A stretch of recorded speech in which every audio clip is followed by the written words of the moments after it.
Space, the final frontier.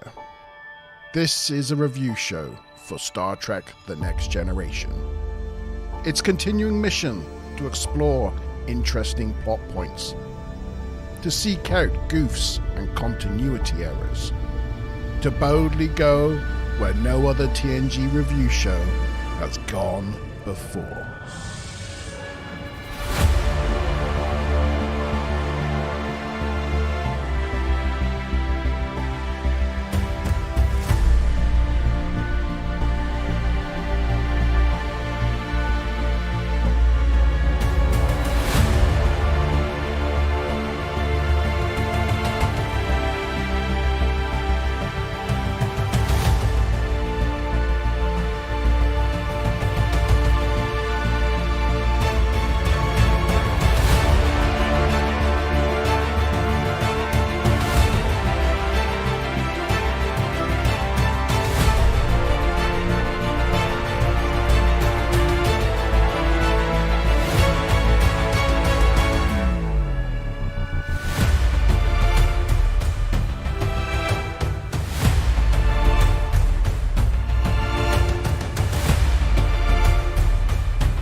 It's Wednesday.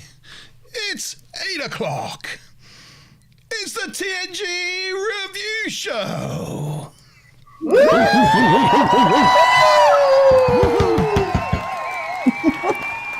Yeah. Yes, it's us. We're back again. It is Wednesday. It's that time where we spend the evening talking about Star Trek: The Next Generation. With my co-hosts, Mazma Bond, Tavikin Turner, and Chief Sean. Good evening to you all. Chief Sean. Good evening, starting with Mazma Bob. How you doing, Maz? Yeah, not too bad.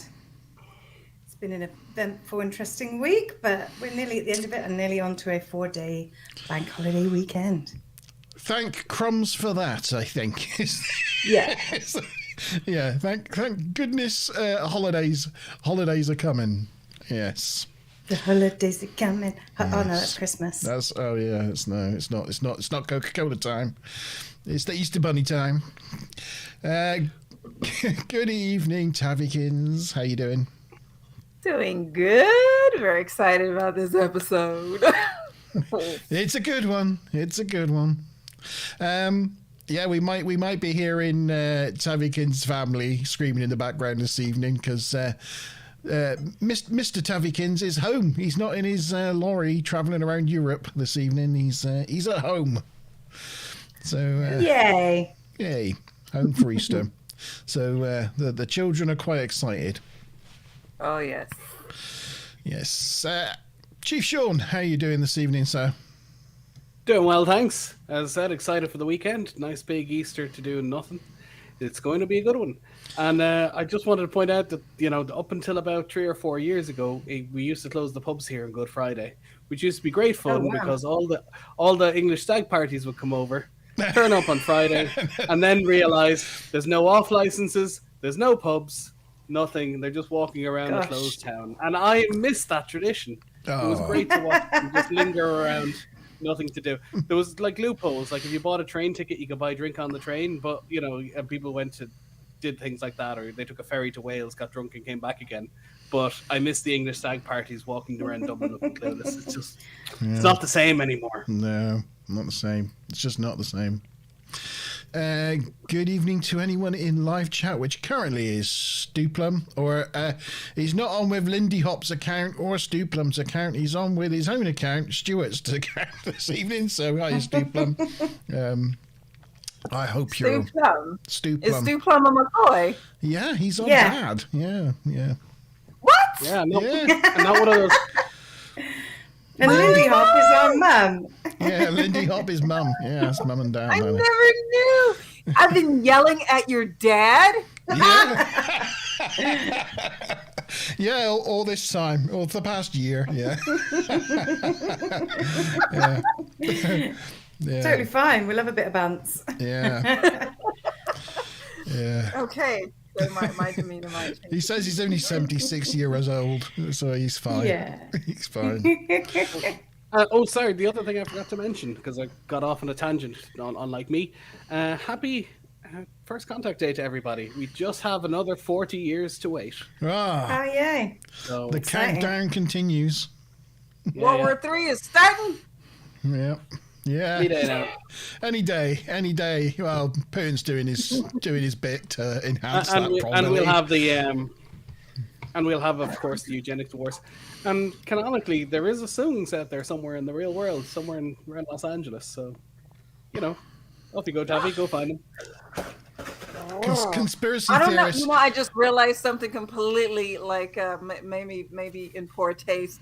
And I'm like, what if it comes down to it and they find like Putin or somebody on his deathbed and they're like, dude, why did you do it? And he goes, because I'm a Star Trek fan. And somebody's got to keep it on schedule. Someone's got to keep this world on canon. And he's like, aren't you following along? World War III has to start. It's in the aftermath. I don't wish to spoil too much of Picard, but there is a minor plot point where there's a character who says, in order for utopian society to exist, there must be a criminal element. So therefore, committing crime is logical. So in order to have paradise, you have to have something to compare it against, basically. Yeah. It's Ruth. Good evening, Ruth. How are you, my lovely? Hope you're well and having a wonderful week. Yeah, and you never know. Conspiracy theorists would have you believe that maybe the eugenics war started with who's pouring? Oh, Were you glugging right next to your mic? What was that? So we were getting flooded there for a second. Yes. Conspiracy theorists think the eugenics was started with the vaccination program. Maybe that's how that all kicked off. I like That's the prepper. Our DNA's being rewritten as we speak. I'm enjoying. I like that. I'm going to tell people that. Be like, well, how else? I'm just going to steal Data C for a Going to minute. get it in us. Yeah. It's all started. Star Trek's coming true. Oh wait, can you give me another beer? Excuse me. No, I'm using one to hold up the camera. It's obvious. That's like something I would do.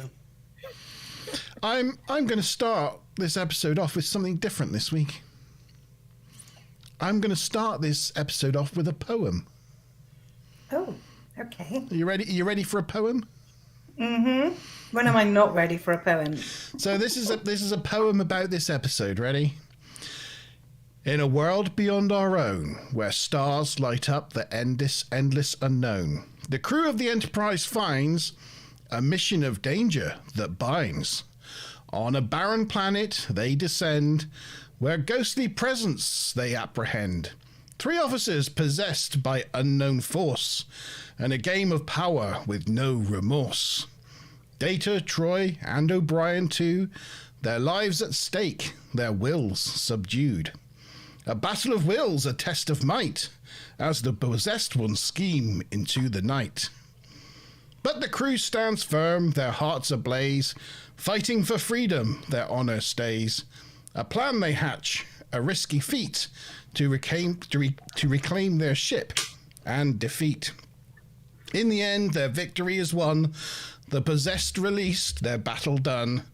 The Enterprise sails on with pride, A journey to the stars, their destiny to abide. So there you go. A poem about power play. Who is it by? It was by. This is my little test. This was a poem randomly generated by ChatGPT. ChatGPT. Yeah, GTP. Cool. Fit quite well. GPT. It did pretty good, you know, for I just said to AI, ChatGPT, create me a poem based on Star Trek: The Next Generation episode Power Play, and that's what it wrote. Cool.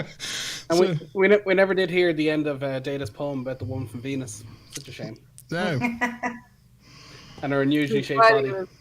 Yeah. Yeah. Who knows? You can only what it wonder might what have he was going to been. say. Yeah. It's G-Star. Yeah. Good evening, G. He's Just having dinner. Maybe back later. Yeah. Okay, we look forward to that. And we sincerely hope you enjoy your dinner. Yes. Mm-hmm. So, that's the poetry corner over and done with. You never know. Maybe I'll create one for every episode and see what ChatGPT says. Chavi says no. Chavi says no. Don't do that. I'm just. Don't let ChatGPT in the door again. So we're here to talk about episode 15 of season 5, production number 40275-215. It first aired in the US on the 24th of February 1992 and was the 114th episode to be both produced and released. The teleplay is lots of writing credits for this episode. The teleplay was by Renee Balser. This is the only writing credit. And Herbert J. Wright, who actually had 4 writing credits, of which this was the last one. And, of course, Brandon Braga, who we've talked about many times, and this is his 6th episode of 24. The story was by Paul Rubin. Strangely enough, this is, as far as I can find, his only writing credit ever. And Maurice Hurley, who we've again talked about a number of times. This was his last writing credit on TNG, his last of 12. Good riddance. Good riddance, Maurice. Goodbye. It was directed by David Livingstone, his second of 2. The last one and the only other one being The Mind's Eye. And they tossed this around for quite a while, apparently, and then, eventually handed it off to Herb, and he sort of boshed it into shape a little bit. There were some working titles for this, such as The Invaders. My favourite is Terror in 10 Forward. They should have called it that. Terror in 10 Forward. Yeah. Oh dear, it's fun. When you say The Invaders, that just reminds me of the original name of the band Madness. There's a pointless trivia. I did not know that. There you go. Is that what they were called? The Invaders. Yeah. Well, I think they were the Camden Invaders, then the Invaders, or something like that. I think penile implants would have also. And eventually Madness. Penile implants. Ooh, D-Pick. D-Pick. Great the segue. Opening picture there. Oh, won't you take me home tonight? The fat one. The fat one. Nobody likes the fat one. Oh, we do. From the captain's log, we learn that the Enterprise is going into orbit around an unexplored M-class moon of Mabu 6. Though the moon was reported to be uninhabited, they pick up a weak distress signal. Wonder what it is. They attempt to identify the source of the distress call, but electromagnetic whirlwinds on the moon render sensors useless. But question number 1. Data recognizes... Sorry? He's just looking luscious. He's looking... That dome. You're getting the full length of the schnoz in this angle. Yeah. Data recognizes the distress signal as being consistent with what class of starship? Was it A, Nebula, B, Constitution, C, Oberth, or D, Daedalus? What's Troy do with her right hand there? Mm-hmm. Well, this builds up to the lore, to the Worf and Troy Yeah. arc. I chose this picture because I liked how it was like framed. You know, it's like getting the Troy and the Worf classic to stand in the right place. Yeah. Yeah, like in reality, like someone would just like sidle in under you like that for no reason. Riker's got his foot up on the console, as is his wont. Yeah. It's got a lot going for it, this shot, I think. Not bad, yeah. A classic 4:3 shot. Yeah. So Picard looks like he's do you call it narrow screen? Picard's kind of doing a bit of a teapot kind of stance, isn't he? Really? Peter Pan. Yeah, Peter Pan, that's it. Dun, dun, dun. Captain Morgan. Yeah. Well, he's half of that. Like Picard's doing the Captain Morgan pirate stance, and the knee is being taken over. That half's being done by Riker. What are you drinking, Monteban? Oh yeah, I forgot to say. I know Tabby's on the beer. I've got my white blood wine this evening, a Sauvignon Blanc. I have some red blood wine, capital Z for Zinfandel. Zinfandel, oh nice. And what have you got, Chief Sean? 1664. Another Pinot?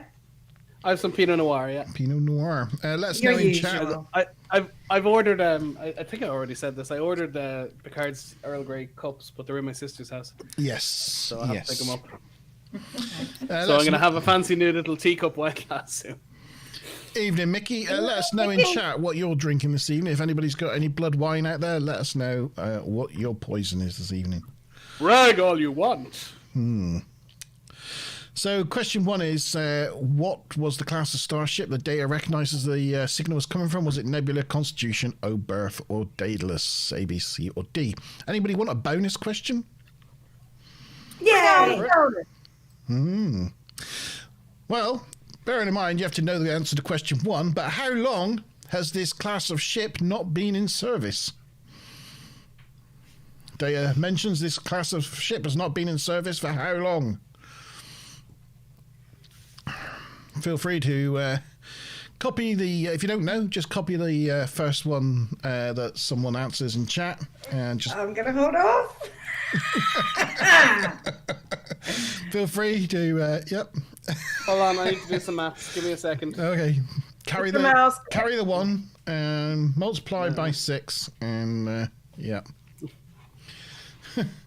Control C. Okay, so whilst you're answering those questions, I will get on with the teaser. Tease us. Ooh, good tease. I shall tease you. Data finds the USS Essex under the command of Captain Schumer disappeared in this vicinity over 200 years ago and confirms the transponder signature is a match.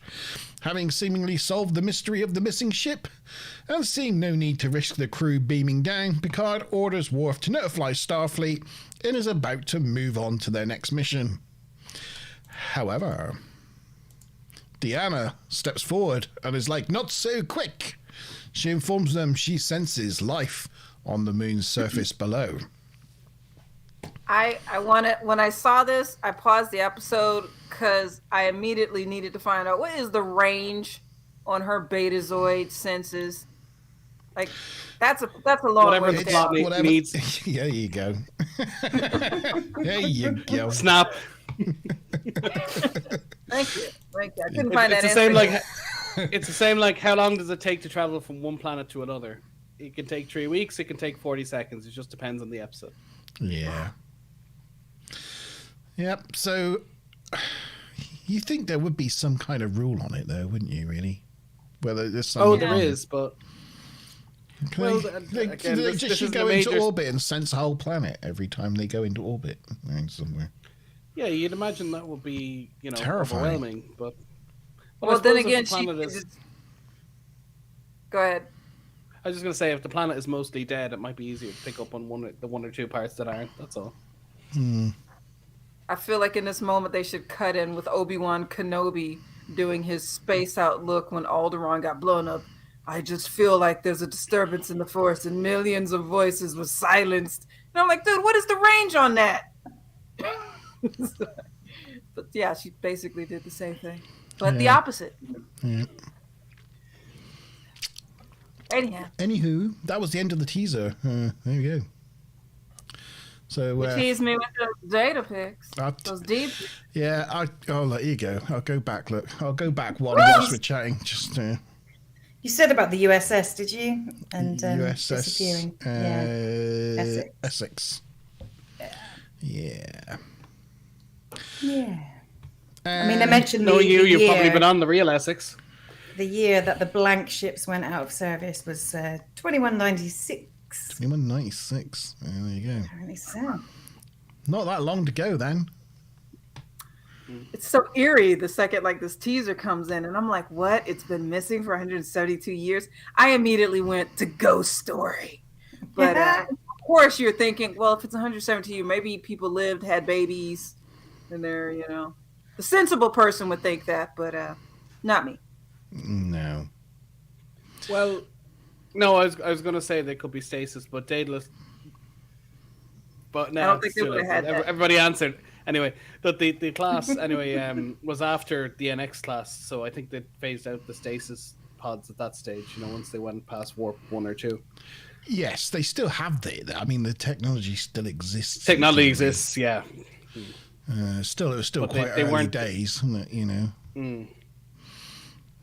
Fair point. So yeah, the answer to question 1 then. What was 6 the people ship? answered D. I'm covered in D's. It was Daedalus. Does anybody know what the Daedalus looks like? I have a vague recollection.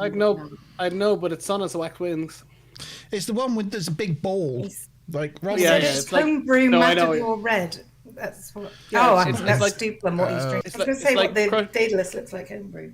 Yeah, it's like Crusher Ship, the Pascal. It's got a big, instead of a saucer, it's got a sphere. Yeah. Oh, but yeah. it was it's kind of version of that, yeah.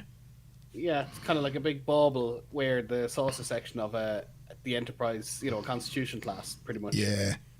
I'll just hang on. As I said, I think it was the Pascal in All Good Things. The ship that Beverly has is more or less the same. Look like that. Get it, yeah. I was going to say, get us another D pick. Yeah. But a Daedalus. I would have liked when they go down to the planet, even in the storm, to have at some point in this episode see a wreckage of that thing, like a big hulking wreck of that saucer all cracked. And it would look like all they'd have to do is take a copy of the Death Star when it got blown up, and you got to see it. That sort of thing. Yeah. It would look pretty awesome. Colossal. The original model of the Death Star was found in an old, was basically being used as a cigarette butt holder, like an ashtray in a Las Vegas casino. Wow. Someone rescued it and paid hundreds of thousands of dollars for it, but someone was just using it as a bin, basically. There you go. So we don't see the USS Essex in this episode, do we? No. I didn't think so. For some reason, one of the bits of trivia says the spherical component of the shooting model of the Daedalus class USS Essex was later reused in Star Trek Next Generation, All Good Things Part 1 for the hospital ship USS Pasteur. And I'm like, but we don't see the USS Essex in this episode. So why is that piece of trivia there? I don't know. I filed it under trivia. I did not understand. I think maybe the idea of the design, but they probably kit bashed it. They used unless they did all that, but it's was cut out. Perhaps. Can you imagine how epic this episode? They would have brought some depth into this if they actually showed the wreckage of a Daedalus starship in the background. That'd be great. You don't great. get to see that. No. Instead, it's kind of just a large matte painting of some mountains, which looks pretty fake. But anyway, we'll get there in a minute. Bonus question then: how long has this class not been in service? And it was, as some of you have put, 172 years. We had 5 correct answers, I believe. Lucky guess. And Mickey got D at 172 years as well. I don't know how he got those things right, but well done, Mickey. Because he knows his Trek. Good job, sir. Yeah. Yes. What a guess. Ruth says, what a guess. It's amazing. Right. Oh, I've got to get my... I've got my wheel. The rainbow wheel. My wheel of misfortune. It's the wheel of fortune. It's sublime. Yeah. See, I've sometimes done the countdown sound effects, but I doubt Tavi would get that because it's like English daytime TV. But there's this program called Countdown where they do stuff with like letters and numbers. You're given letters, you've got to make words out of it. The really annoying thing is they have this clock counter thing and it does 30 seconds. So it only ever goes from the top to the bottom. They never use the whole clock, which I just find really annoying. But right when the sound is, when the time is about to run out, it goes doo-doo, doo-doo, doo-doo-doo. Yeah, I watch it most days, but I can just say, even as an Irish person, it is the most British thing up there with cricket and cucumber sandwiches. You know, if you win a teapot. I mean, that's you as do. good as it gets. Literally.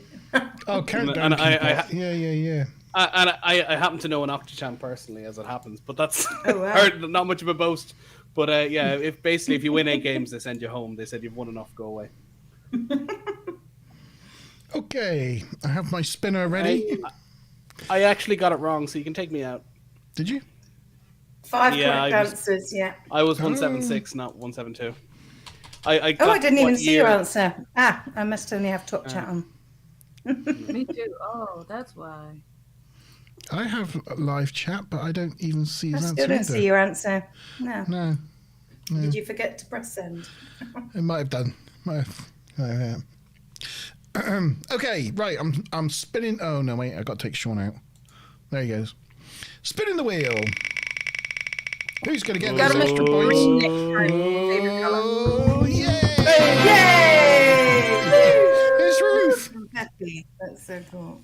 Well done, Ruth. Love it. Nice. So Ruth is in the lead with everybody else on 20 points and Ruth on 30. Good job. Okay, on with Act 1. So, because of the electromagnetic interference rules out beaming down, Riker, Data and Troy take a shuttle pod down to the surface.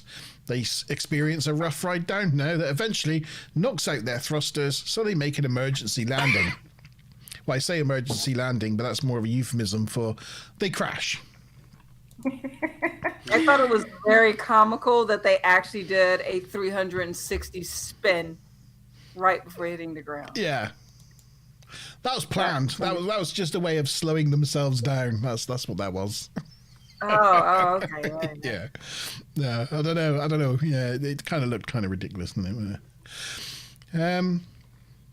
Though it looks bad, Ro is able to determine the shuttle's location. So they... Come on. There you go. So they blow the escape hatch on the back of the shuttle and manage to get out. All seems okay, except Riker, who suspects he has a broken arm. But, question... that's weird. Question 2. What was the name of the shuttle pod? Was it A. Cochrane, B. Curie, C. Campbell, or D. Cousteau? Cousteau. Well, put those names in chat just in case I butchered them. There you go. Cochrane, Curry, Campbell, or Cousteau. What's the name of the shuttle? Seatbelts make an interesting appearance. It's pretty rarity, isn't it? It is. It is. And it's interesting. Please, sorry. Oh, there's not actually there's no picture. Bless you. Yeah. They wear seatbelts, look. Yeah. And also... do you know why? Or, well, my theory of why. Oh, I do know why. Well, I would think they're in like one of those simulator things where they're actually being tossed around a bit. Yes. Yeah, it's called a gimbal. Pretty much, yeah. They basically have planks of wood and they're lifting them up and down and banging them around the place. I actually think it is kind of like it was on hydraulics, so it had hydraulic pumps in each corner, and so it was programmed to do a sort of random shake on these hydraulic pumps.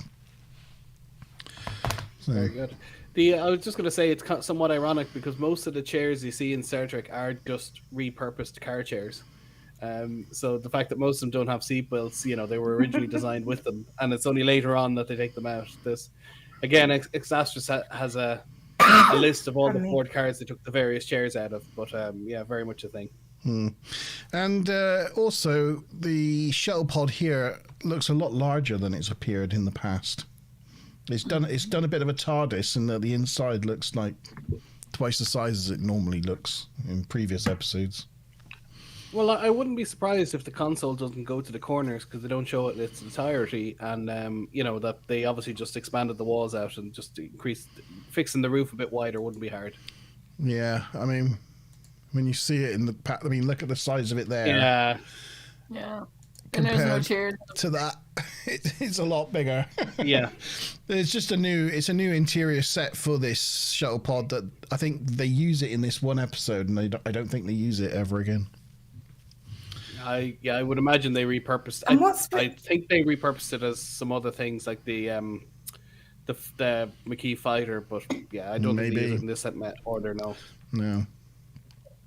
What's with that little archives display panel there? I don't know. Who do you think's going to see that? Yeah, they'd have to climb up onto the dashboard and wedge their head between the screen glass and panel. the... Yeah. Yeah. Love it. Good evening, Mr. Tavikins. I hope you're well. Mr. Tabagans! Yeah. There's Riker looking pained. Who wants a bonus question? Yay! I love bonus questions. What shuttle type is this? Woohoo! Oh, Now, we've had this question before. We've talked about the shuttle type for a shuttle pod, so... well, I'll hold my hands up and say I got no idea. Hold on to your answer. Whatever other hold on say, to your answer, Tavi. Hold on to it. Sit on it for a bit. Actually, that's a great shot because there's no way that two people were sitting up shoulder to shoulder abreast, two men inside that. No, did you see the amount of room they had in that thing? Look, and when he gets out, it's nearly as wide as Riker. Like, I mean, that's a slightly oversized washing machine. I mean, that's look. Well, we're getting some good answers though. Yeah, box class, TARDIS type, large on the inside. It is a TARDIS type. Yes. I like that. Type 40. Yeah. Oh, very good. Type 40. Yeah, I like that. Yeah. Okay, Riker scans the ground only to find non-porous rock, so doesn't think anything is living down here, giving Troy the stink eye for coming up with this whole "there's life forms on the planet" thing. He does. That's a bit dumb of him. He just thinks because of where he's standing right then and there's no life on the planet. I know. He's like with his one good arm, he's scanning the floor and goes, "There's nothing but non-porous rock. There's no life here." He's kind of looking sideways at her, like, "Why did you bring us down here, woman?" An entire planet. Yeah. No, it's empty. No, it's gone. There's nothing here. But yeah. You're whipping out bra sizes, Mr. Plum. Yeah, sounds like it. Mr. Plum, I love that. Mr. Plum. You're now Mr. Plum, Dad. I'm going to call you that at our next Sunday dinner. Yeah. Mr. Plum. Does that make your mother Miss Scarlet then? Yeah, guess so. Maybe. I was thinking more like, Mr. Plum in the living room with a pipe. Isn't that Cluedo or something? Or Clue? Yeah. I was going to say Miss Scarlet, yeah. Yeah. Ah, is that what that's from as well? That's I don't know the game that well, I'm afraid. Yeah. It's the only female one, as I recall. Anyway. Oh, right. Oh, well, always underrepresented. They're all colours, right? aren't they? I think so. They're all colours, aren't they? Yeah. Yeah. Ah. Yeah. So they find shimmering sky that looks like the weirdest storm they ever saw. Troy is now convinced that there are life forms on the planet, and they are. Hey, chance we got Scotty back, so he's the most important officer in Starfleet. Yeah. It's canon. O'Brien beams down and starts saying out the pattern enhancers, telling the crew that he hopes this is quick because he needs to get back for lunch with Molly. She gets upset if he's late for lunch. On the other hand, Kato will also be there, so take your time. you got to take your wins with the losses. Miles. How about another bonus question? Who wants a second bonus question in this act? Why not? Am I going to mess up Maz's calculations by throwing another bonus question? I can handle anything. Can you? have you? Okay. How far apart does O'Brien say the pattern enhancers need to be placed? So there you go. How far apart does O'Brien say the pattern enhancers need to be placed? And if you haven't answered the first question, remember to get your answers in for all questions. No, I've got this. The storm approaches and Riker tells O'Brien it's lunchtime. But before O'Brien can set the last enhancer, they get hit by lightning and get knocked out. Very frightening. It is very frightening. 3 little fireflies descend from the storm and enter Data, Troy and O'Brien's bodies. The one hovering over Riker doesn't like the look of him, so just zips away. Riker wakes up, sets the last pattern enhancer, and they all beam up to the Enterprise, and that is the end of Act 1. Hold on, before we move on, Oh no! before we wait. move on, I just if you could just go back to that last shot. What happened to my chat? Mazza, do you have this one written down, or will I say it? I Okay. do, but you can go ahead. Okay. Marina always tells this as a story. She insisted she never got to beam down to planets in the show, and this one episode she did, and she insisted on doing the stunt because she never got to do stunts, and this is her first time, and broke her coccyx because she landed right on it, and her tailbone, and so had to suffer with that for the rest of the season. And she, as I said, it's a common story she tells and the conventions and stuff. And I saw the shot; it was so wide, it could have been Worf in my uniform, and nobody would have noticed. And honestly, that could be a man in a wig. She's the only one there that actually did her own stunt. The rest were stunt doubles. She was the only one that actually did it herself, and she broke herself. When you pause That it could in be an HD, Asian man in a wig. No. When you pause it in HD, you can kind of tell. You're looking at that body type. That's definitely her. Yeah. Yeah. And you can really tell that's not Miles from this pause. Yeah, you can tell the others aren't who they are. Miles is the worst of the bunch, though, isn't he? Really. Well, Miles is very, very particular hair, I think, and so that's what gives it away, even from a distance. You think they just buy the guy the same wig? And he just has that big curly potato head of hair, and you can't replicate it. It's hard to replicate that kind of potato head, right? Yeah, no, he's got what's called a big Irish. It's just what's called a big Irish head on him. I could be in New York in Times Square, and there could be 1,000 people, and I just go, "There's himself." Yeah, you just see it and you know it. It's hard to explain. Yeah. So that's The other thing is that pattern enhancers made their first appearance here. I do like a good blue laser effect. Yeah, it's not bad. And when they say, Miles has a 50-50 chance of surviving beaming down, and Picard's like, yeah, sure, do it. It just seemed like really casual agreement to an order of one of your key staff. It's 50-50. Having a 50-50 chance. He's got a good chance of dying. Oh, well. It just felt like Picard would never take. Oh, we can't hear you. You're muted. Sorry, Tavi, you're muted. Oh, sorry. Yeah, I'm back. It just seemed like a really casual acceptance of a very high potential mortality rate. Well, Just odd. he made the decision himself, but he wasn't ordered to do it. He chose to do it. But outside of that, why didn't he just beam down the pattern enhancers? Why did he go with them? Yeah, true. Yeah, I don't know. that was the comment I was hard doing. to them up, right? He could have beamed them down one at a time at a specific location, and just told them, oh, by the way, push Put a that button. post-it note on it. They have, I think there's something in the order of 22 transporter rooms. And you just went around the corner and there were the transporter enhancers. Even if you didn't have more, surely every other transporter room had them. They had more. If it was a 50-50 chance, you just keep beaming down the transporter enhancers until they make it true. That's a pretty good shout, yeah. That's a bit of a hole, that one. Bit of a hole. Anyway, we're going back to question 3. Oh, I'm being attacked. So in question 3... What was the name of the shell pod? AACCCC, so 4 C's and 2 A's. 4 C's and 2 A's. And the answer was Indeed. C. It was the Campbell. And then for the first bonus question, we have a variety of answers. So you won't need the spinner because no two answers are the same. Right. We've got type 16, 15 class, TARDIS type, box class, 32D class. It is. I meant to say 15 type. But Yeah, sorry. yeah. It was 15. It was 15. All So, right. well done, Tabbykins. That would be Tavikin's turn For the and bonus gets points. the 10 bonus points for that one.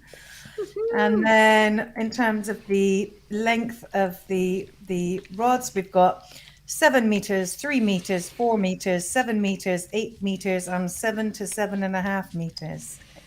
Anyone that said somewhere in the region of 7 meters, you're there. So, yeah, 7 meters. That would be Mazza, Stu, and Tavi Yeah, for the spinning of the wheel. right. What was it again? Was it 7.5 or 7? I It can't was remember. 7. It was 7 meters. Okay. But yeah, so it was who? It was. Stu, Plum, Mazza, and Tavi. All right. Okay. All right, Chewy. All right. Don't let me get. There we go. Hello, Chewie. Hello, Wookie. Oh, hey, Woogie. Ian. Hello, Wookie. Good evening to you, sir. I hope you're well. Oh, I'll have to There get we my go. Falcon out. Hold on. Ready and spinning the wheel. Wait. Oh, man! Hey! Oh, Right. party up in here. Party Off you up. go, buddy. Off you go. I've got to carry on with Act 2 now. I've got to carry on with Act 2. Oh, all right. So, So that puts Ruth and myself and Tavi all in joint first position with 70 points. oh, Stu Plum closely following on 60. it's Ooh, close. the ladies have it. It's close. Can I So, just say, whoever came up with this Zoom background in Disney is a genius. I just love it. it's great. Yeah, it's really good. All right. How do I get to my control button? There we go. So Act 2 opens and we zoom in on Troy's face and it makes her scream. But it's all right because the doc's there and she's in sick bay and the away team all look fine. This is easy. This is going well. Everybody's looking at her like, what the hell? I know. Come on, She look, just wakes look up at the, screaming. Look at the chief. Look at the chief in that shot. You're not telling you couldn't see him. Like you could be, as I said, anywhere in the world, any party with 1,000 different nationalities, and you wouldn't know he was Irish. I mean, look at him. You recognize that head anywhere. There we go. So you can see him better in that one. I mean, I realize it's a stereotype, but dear God, he's the most Irish head of anyone I've ever seen. He's brilliant. Wookie says you should next week give Chewy some toffees, and then as he's chewing, do like a voiceover, let him host the show, do a voiceover. Oh, That'd be the brilliant. Mr. Ed thing. Put a little bit of peanut butter on the top of his gum or something. They're talking about you, Chewy. They're talking about you. They're Hi, talking about you. Chewie. You can tell, like, Smiler Rainbow and Alex are out. And then, so he's left He with wants me. attention from So you. he wants some Aw. attention, yeah. Right. You right? Petite patootie. Yeah. So precious. So, Picard enters sick bay and congratulates O'Brien on a job well done. And he gets a report from the doctor. Everyone seems okay, except for the fact Riker has been treated for a broken arm. I mean, I've broken my arm, and you've broken your arm, Mark Yeah. Ben, and you know, although Riker, as he got out of the shuttlecraft, went, "Ooh." After that, he really didn't seem bothered by it. If you had No. a broken arm, you really know about it, you know. Well, I Yeah. broke a finger once, and I didn't realize till about a year later after it healed, and I got an X-ray for something else. I was like, "Oh, is that why I couldn't grip my hand properly?" All right. I've actually broken both arms. I broke this arm chasing a girl on a BMX. She was on her bike as well, and she broke, and I didn't brake in time and went smack into the back of her bike and flew over my handlebars and put my arm out to stop myself and snap. Oh, okay. And the second time, I was up a tree, again with a girl, and a girl asked me to go sit next to her on a branch. KISSING? There's a theme emerging. I thought, she was like, do you want to come sit next to me? And I was like, I'm in. so I scooted over on the branch. Girl, up a tree. Yeah, I accidentally scooted over so much that I actually scooted off the branch, actually fell on a branch between my legs on the way down. Oh, lovely. Oh, no. And that cracked, and that fell. So then I fell to the field below and snapped that arm. But It was really gross. It was like properly an S shape. I was laying there, and I was like, I've never known anything like it. I was like, He's laying on his back with his knees up, with his arm out to the side. well, And he's first just I was laying on completely it. calm, and he's going, I've broken my arm. I've asked them to call an ambulance because I'm pretty sure it's quite bad. So everything's fine. But he's just completely calm and clinical and emotional. And I was must have been agony. I was actually laying on it to begin with, and I was going, I've broke my arm. And they were going, well, maybe you haven't. And I was like, no, I have broken my arm. And they were like, you don't know. I was like, I've broke my arm before. I know what it feels like. And then I rolled over, and I saw everybody's face look at my arm, and everybody like went white. Right.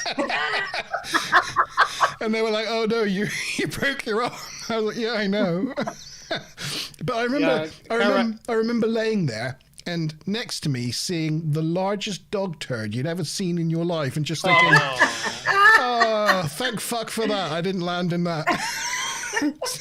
so it was all good. I was Your going to day work could one have been morning. that bit worse. Yeah. You're really not. That's optimism right there. Yeah. A silver I was going to lining work one time. morning on a bike, and a car kind of hit me because it was skidded on some black ice. And I went up in the bonnet and slapped off the ice cold ground. Oh. Nothing worse than it's ice cold. Oh, like Yeah. didn't break anything, but the woman was pure terrified. Yeah. And I was consoling her. Like I wasn't even angry with her. She just like skidded a bit of black ice. But it was just funny. I rang into work like, listen, I'm gonna be late. A car hit me. I got run over. Yeah. Walked in an hour later. They were all laughing at me and like they thought it was serious. I was like, well, it's all right. I got up. It's fine. Private message. No one but Tavi read this, so no one read that. We know and read what Wookiee's putting in there. Okay, so on the way to the bridge, they discuss how to locate any life forms on the surface. Data starts to explain how they could use virtual imaging, but his vocal processing produces a mouth fart. And he apologizes that he'll fix that momentarily. On the bridge, Troy asks Picard to have one word with him in private, and so they proceed to his ready room. Did you want to say something, G?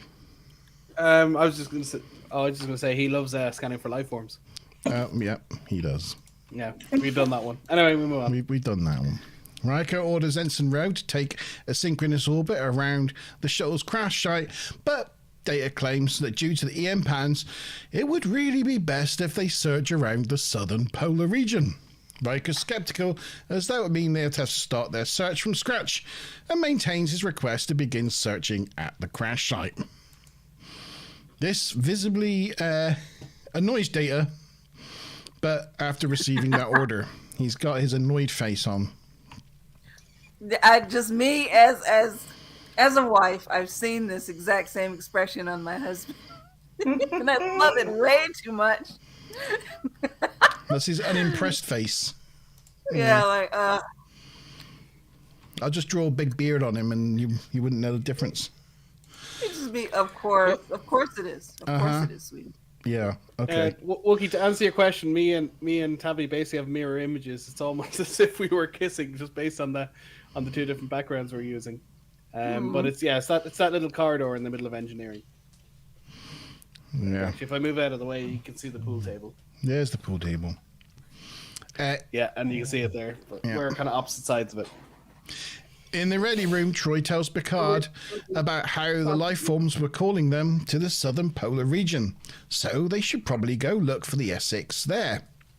Back on the bridge, Ro finds that helm control has been overridden and the Enterprise has changed its heading for the polar region. Riker asks Data if he knows anything about it, and instead of answering him, Data gives Riker a punch to the chest. Ah. Oof. That is the weakest punch. Oh, it didn't do And he anything. just goes, what? Yeah. And then basically a whole bunch of things happen. So it starts off with O'Brien throws Worf over the arch, incapacitating Worf. It's like, Take a drink, O'Brien defeated by anybody at all. Yeah, poor Worf. It's like his forehead Or melted. Worf, sorry. Oh, that there. Yeah. Ro tries to shoot O'Brien, but it doesn't do anything. So O'Brien shoots Ro. There's O'Brien just taking the hit. Yeah, it's what he's used to with Keiko. I kind of imagine he's built up quite a tolerance. Yeah. Riker stumbles to his feet and transfers everything to engineering and locks the bridge out. And O'Brien shoots him too. It looks like he's taking a shot in the rear In the corridor. posterior. Yeah, those are prison rules right there. Yeah. You can tell by Riker's face that he doesn't like Yeah. that very much. He dropped the face. Now we know what Riker's prison rape face looks like. Yeah. Oh, nasty. Oh my god. Oh dear. Upon getting locked out, Data gets annoyed and beats his console. I don't understand how he used to break that. Well, there's a theory on that. So, Oh. theoretically, his strength is so strong and everything, it should have smashed it to smithereens. But also, maybe it's made out of transparent aluminum, which can hold really massive whale tanks. So, could possibly withstand a punch from him. However, did you notice the nice little sort of sheen of makeup smear that fell off his hand? You can't see it in that shot, but in many of them you can actually see the little Phillips head screws where they're held in. In the corners, yeah. Yeah. It's not in that particular one you can't see it, but yeah, in high definition it becomes very obvious that they're there. And they're like, oh, who cares? You'll never see that on TV. We see it. We know. Apparently, his console had a number before it went out, which was 40776, which is like a MASH reference. Is that like the name of the regiment or something like that? I think it might be, yeah. I love I think that we had that one show. come up before, yeah. I think it comes up several times, doesn't it, in TNG? That's Yeah. I was too young to understand that show, but I did like it a lot. It was very impactful. Probably something a kid should not watch. I think it was actually 4077. Yeah. Yeah, the 477th MASH. Yeah. Then in his ready room, Picard gets knocked out by Troy, and there's Troy knocking Picard out. She does look like she's putting a lot of emotion into that. Maybe Patrick's annoyed her over the years, and she's like, "This is my revenge time. Take that." She's really getting a good That is the most Marina in this unconvincing. episode. They have the entity come back and say, she helped me knock you out, right? Both of us did that. So I don't know what happened between you two, but that was a joint effort. Then the dastardly trio escape in the turbo lift as Riker regains his composure. The crew pull themselves together and Riker reestablishes controls on the bridge. But question 3. What is his security command code? Is it A, Riker Omega 3, B, 1, Code 1, 1A, C, Riker Omicron 4, or D, Riker 47 Alpha Tango? So what was the Why command did you code? put Omicron Theta in there? You're just wide open for it. I was. Data. Change it now. Change it right now. Do you know, I did forget to say earlier, we had the name of the shuttlecraft, and Yeah. it was Campbell. Yeah. It was named after science fiction author John W. Campbell Jr. Yes. Okay, because all the that's what threw me off, because I thought all the shuttles were named after astronomers, and I couldn't think of an astronomer called Campbell. And I was like, well, Cochrane isn't an astronomer, but he was involved with the development of the engine. I was like, oh, that one could work. But yeah, they kind of broke their own rule there. Yeah. I was looking at when you asked the question, that was the thing that went through my head. I'm like, wait a second, did I write that down wrong? But and in the original Titan, not the Titan A, there's a shuttle Armstrong, and you're thinking, oh right, yeah, Neil Armstrong is like no, Louis Armstrong, because they're all named after jazz musicians. I love it. oh, wow. Of course they are, because it's the Titan. Yeah, Yes. Armstrong and Simone, and as in Nina Simone, and Holiday as in Billie Holiday, and so on, all jazz people. The that shuttle pod is also the only Enterprise D shuttle pod that, for whatever reason, didn't have a registry number written on it. So okay. Doesn't have a number. I only saw that it was just the 17D written on it. I didn't. Yeah, they always have numbers on the front and the side, but that one didn't have any numbers on it. Yeah. So, yeah, weird. The nacelle that broke off, it was then that prop was used later in Deep Space Nine. I forgot to mention that as well. It became the nacelle of the doomed USS Yangtze Kiang in episode Battle Lines. Who wants a bonus If question? you can tell me, Okay, go on. There it is. Go on, Chief. go for it. No, go on. Okay, a bonus question for no points whatsoever. What's the only Deep Space Nine shuttle to last the whole series? Didn't get blown up. The Oh, Orinoco? that's too hard. Is it the Orinoco? No. No. I have no idea. Is the Rio Grande. Oh, the Rio Grande. Yeah. Yeah. It's there from the first episode. Of course, they were all named after rivers. They were. They go through about 25 of them, but the Rio Grande never blows up. Anyway, sorry, your bonus question?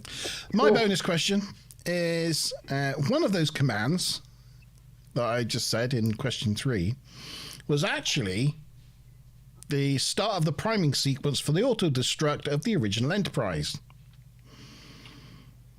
But how did the auto-destruct sequence get engaged?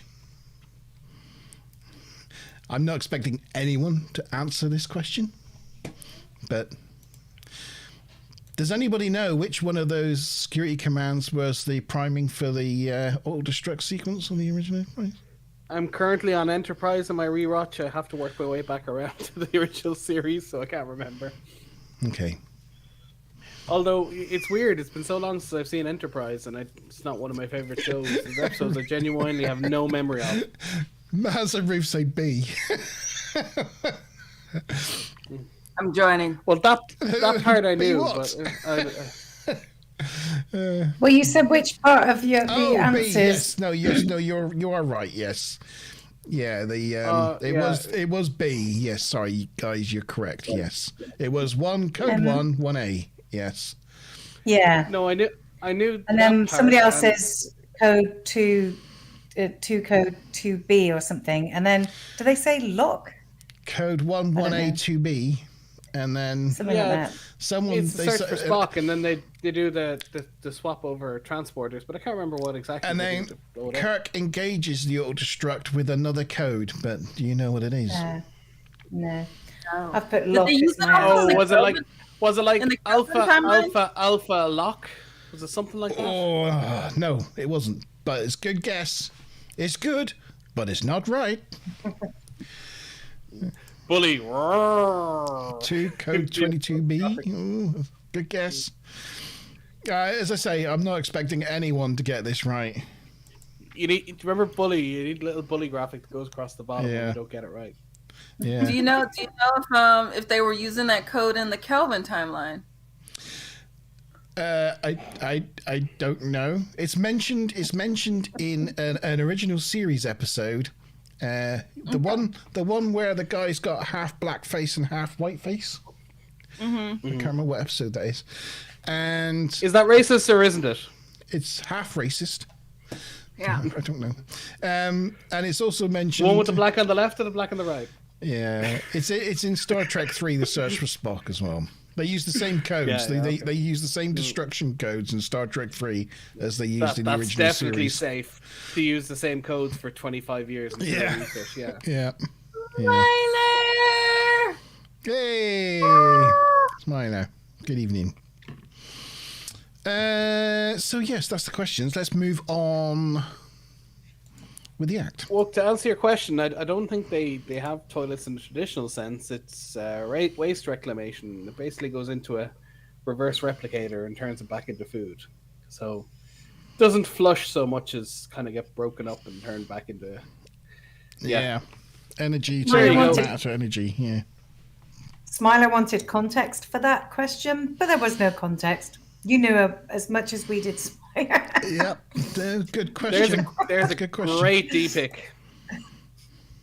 Cracking D-pick. Look at him. Yeah, look at that foreshortening. Oh, I meant to mention this earlier when they left the bridge. But you know, when you sort of saw the bridge from an angle, kind of looking up from the corner, and like everybody else was knocked out, and then these three go off to the turbo lift. Yeah, it does like this sort of high above head panning shot. This is one of the few episodes where they use like camera cranes. They use them in The Offspring, I think, or is it The Child? Yeah, The Child, I think.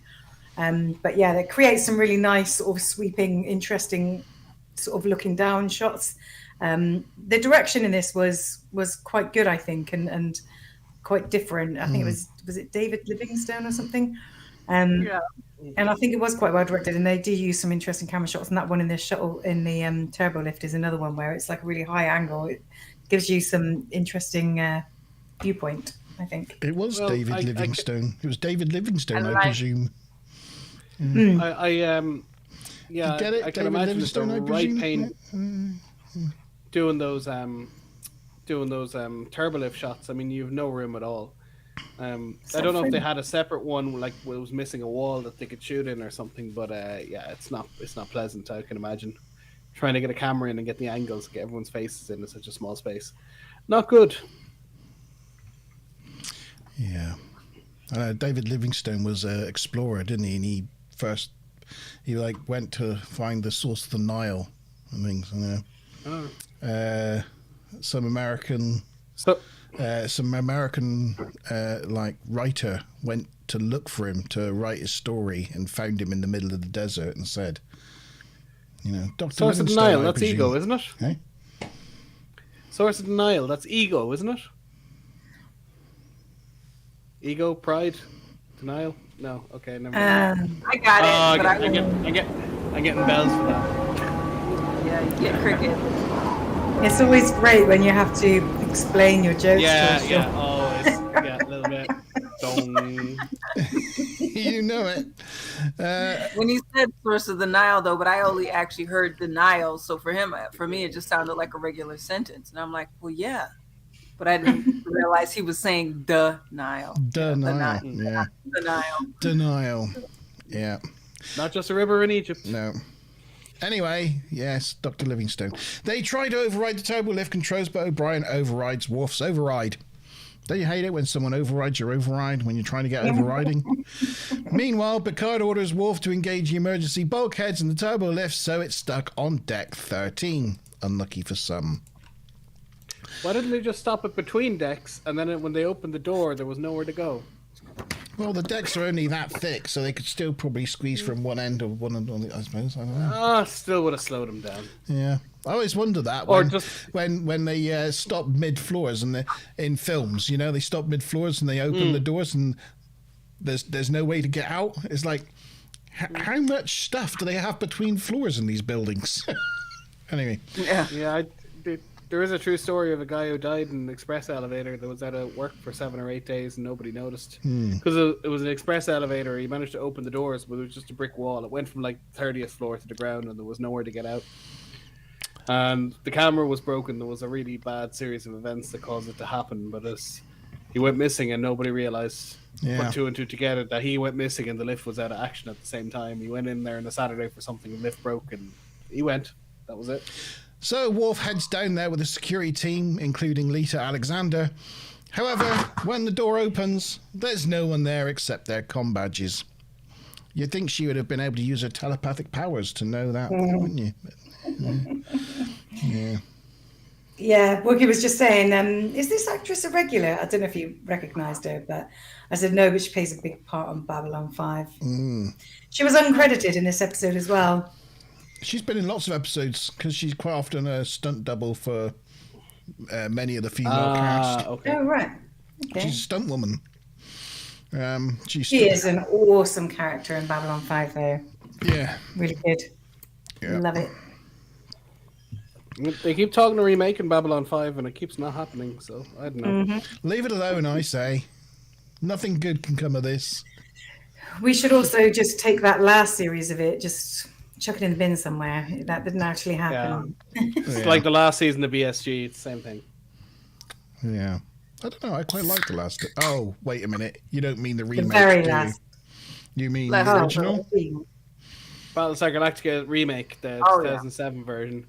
And it goes all religious and weird. I don't know. I quite liked some of it. Especially when they got to Earth and it broke like the back of the ship and they send into the sun, and I thought it was pretty good ending, personally. But better than the 1984 ending of the original series, which was absolute trash. Another show they're going to remake, no doubt. Back to the show. Sorry. Back to Star Trek. Sorry. The trio heading somewhere, but they get stopped by force fields. Data realizes he can use his body's exoskeleton to divert the power away, so smashes a wall panel and sticks his hands in it, and that does the trick. Nice still, though. I like that still. You got to go back to the last one. All right. Look at the shoulder spread on that man. Yes. I know, and Data's isn't bad either. They actually look quite identical to me, but I'm not an expert. They've got the same shoulder pads on. So yeah, it does the trick. And they carry on their way to 10 Forward, where Keiko is trying to calm and upset Molly, who's hungry from missing lunch. That face. That scene pissed me off just as much because I'm like, can you just whip a titty out and shut that baby up, please? No, I'd say it's pretty easy. You latch that baby on, she's good. It was a callback from earlier that Molly can't eat unless O'Brien comes home for lunch. So, yeah. So they take everyone hostage, including the security team, who are unable to hurt them with their phasers. Picard asks the security team to report in, and asks if the security can hear him, but it's Troy who replies to say, "Yes, Bridge, he can hear you." And that was the end of Act 2. So, going back to the questions, if anybody can remember them, what is the security command code? Was it Riker Omega 3, 1 Code 1, 1A, Riker Omicron 4, or Riker 47 Alpha Tango? How do we do with the answers there, Maz? Oh, it was so long ago. We had a C, a D, and 1, 2, 3, 4 A's. A C, a D, and 4 A's. Well, the 4 A's have it. It was Riker Omega 3. Okay. And I'm imagining nobody got the bonus question of how to engage the destruct sequence on the original Enterprise. I don't think so. I mean, a few of us said that B, the 1 Code 1, 1A. Was the start of it. I thought you were. Stimcoy said NY. I said lock. Ruth said 2 Code 22B. That's about it. There was some good efforts in there. It was code 0, 0, 0. Destruct 0. Yeah. That's nice. how you set the Enterprise destruct sequence. There you go. Well, you laugh at that, but the military codes, that the US president has, the military or the nuclear football, as they call it, to set off all the nukes. The code for the first 30 odd years has been declassified, and it was just 0000000. That was the secret code. Yeah. Don't know what it is now. It's probably just 111111. Maybe that's where they got it from. Yeah. Could very well be. Yeah. Was there anything else from Act 2? We talked about Lita, Alexander, and was there anything else, Maz? No, I did miss a point from earlier about... Oh, yeah, there might be a few things, actually. I missed a point earlier about David Livingston was saying that they encountered difficulties filming on Planet Hell. It was mainly because of the wind and the lightning, so it was causing them all sorts of logistical issues.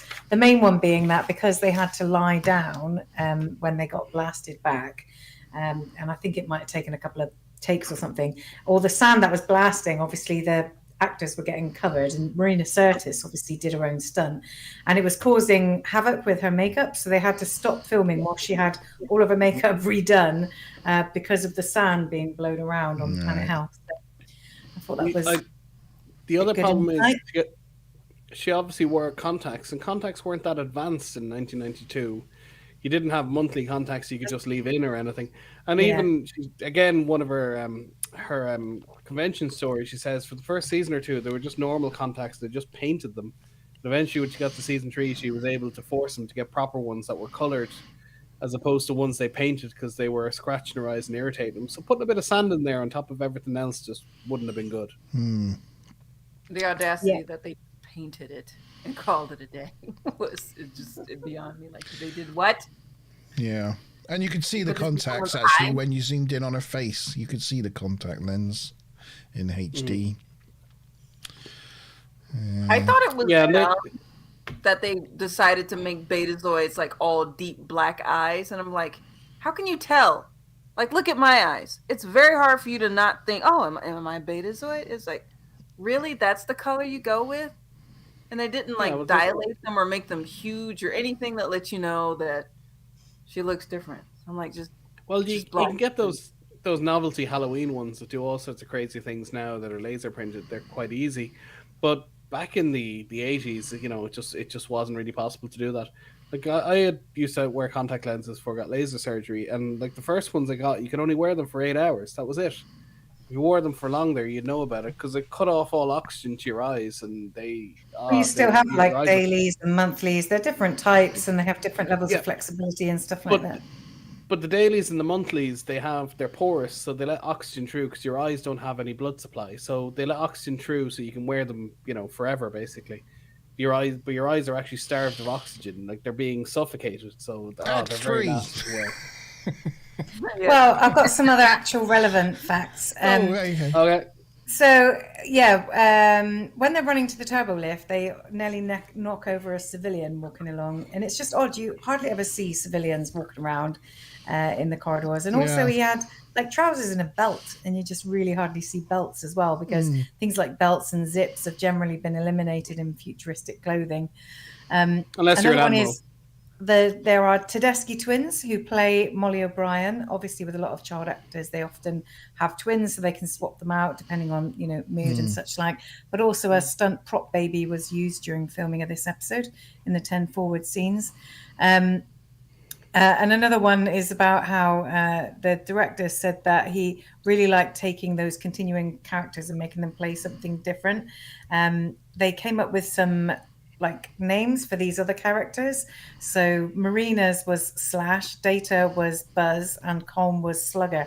So that's what they called their alien counterparts. And Brent said he always loves, playing parts that take him out of that robotic Data non-emotional mode. But he was really tried to be careful with this one, not to make it too much like Lore. Obviously, at the top of this episode, Tavi, you were like, "Oh, it was a bit like Lore." He was trying not to be. Lore. I think he did. I think he succeeded. I don't think. Yeah, he definitely wasn't like Lore, but evil Data. I still think Lore, right? Lore is manipulative. Lore is sadistic. He was just aggressive, sociopathic. Yeah, he didn't care about other people's feelings, but he wasn't toying with you. He wasn't like a cat playing with a mouse. He was just, I have a goal, and you're between me and my goal, and I'm going to hurt you until I get what I want, which is that's not what Lore is. And Lore often sort of has a cruel smile and takes pleasure in stuff, whereas this guy was just really, really grumpy. Yeah, he's kind of guys more of a finally Loki. turned me He's kind of on. more of a Are you Loki guys- character rather than an out and out aggressive Yeah. character. You know. Yeah. Yeah, he just wanted to achieve his goal. That was it. What did you think? In Just a kind going of on from mafia that, what kind did of you way. think of? Now you've seen it. Without giving too much away for Tavi, what did you think of Brent's acting so far in Picard that you've seen? Yeah, still great. Still, yeah. The last episode was a bit of a downer from where they were, but you can't have 10 out of 10 for every single episode. You know, it's the same way you can't play banger after banger on a nightclub floor. Every so often, you need a slow song so you can bring it back up again. And yeah, his acting is still continuing to impress me. Maz? Yeah, I think it was good as well. That's good. You know, sort of internal struggles and yeah, it's good. It's good. I thought it was good. Gonna wait till the end, of course. Good. Well, you only have 2 weeks to wait. I always F it up at the end. Okay, so Act 3. So, G-Star also wants us to stop talking about it. We were careful not to say too much. there was no spoilers. I didn't say. I just said, do you think the acting was good? Brent is in Picard, so we haven't really told him. The bridge postcards at all the exits are 10 forward, and they try to beam them out, but O'Brien knows what they're doing, so shuts down the transporters. Data reverses the polarity of the force fields around 10 forward, completely cutting it off from the rest of the ship. And O'Brien collects everyone's comm badges so they can't communicate out. Yes, reverse the polarity of the neutron flow. Yeah, Riker comes up with a genius idea of maybe using phasers on a wide beam stun setting to knock everyone out and sort it out later. But as phasers didn't seem to work last time, Picard seems unimpressed with that idea. Picard turns to the doc and tells her to look over the medical scans to see if they missed anything. In 10 forward, Data tries to pick a fight with Worf.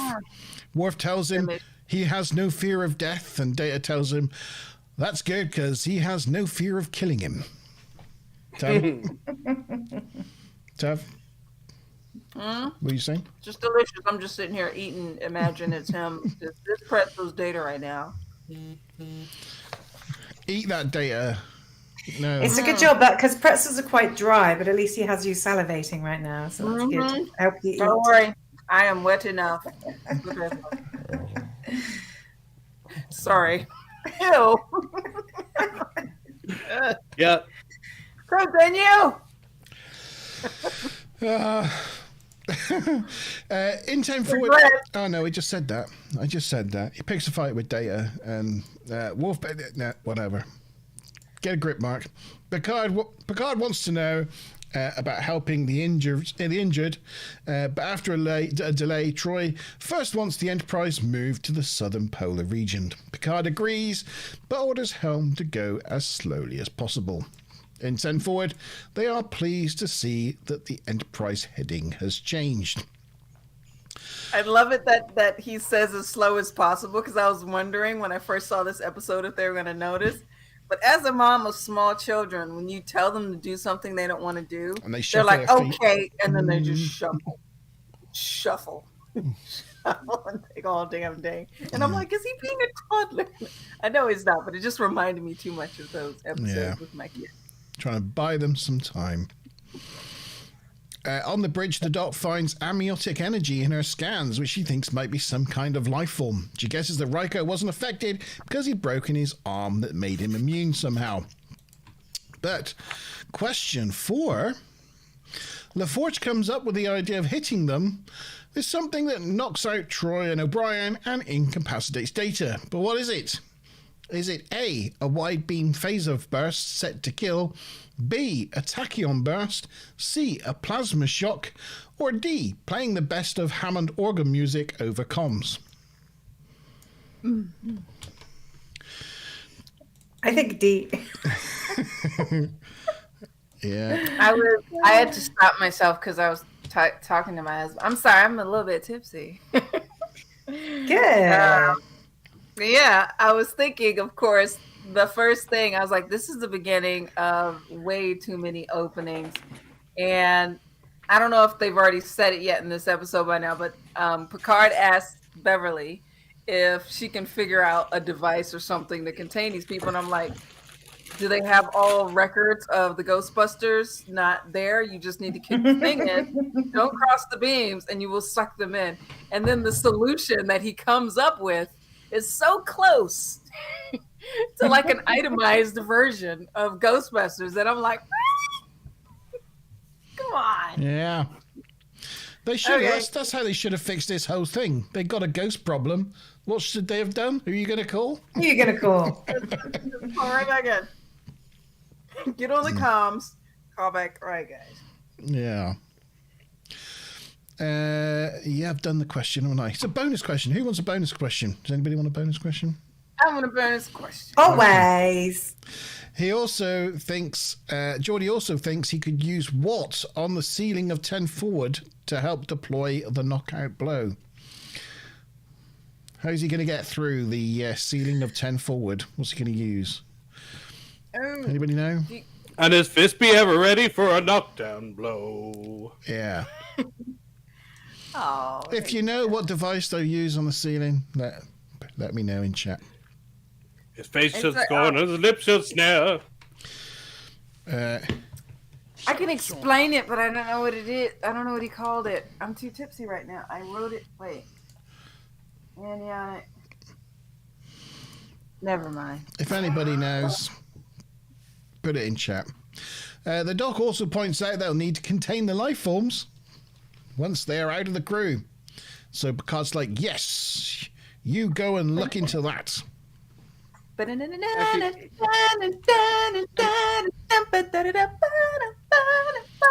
ain't afraid no ghost. An interesting fact I learned in the last week: the statue of Cochrane, where he's reaching out, he has two fingers out like that, and the reason why it's designed that way is because Doug Drexler, in his mind, said that Picard basically copied the "Make It So" thing from Zephyr Cochrane reaching out to space like that, and that he was imitating him. So he designed the statue backwards based on Picard's actions. So Zephyr's going, make it so. With two fingers, but well, Picard does one. But in his mind, he said Picard is copying Zephyr Cochrane. Right. And that's how he came up with that particular pose. Well, there you go. And they're quite random. Picard contacts 10 forward and inquires about the injured, and Troy replies that they have five injured people.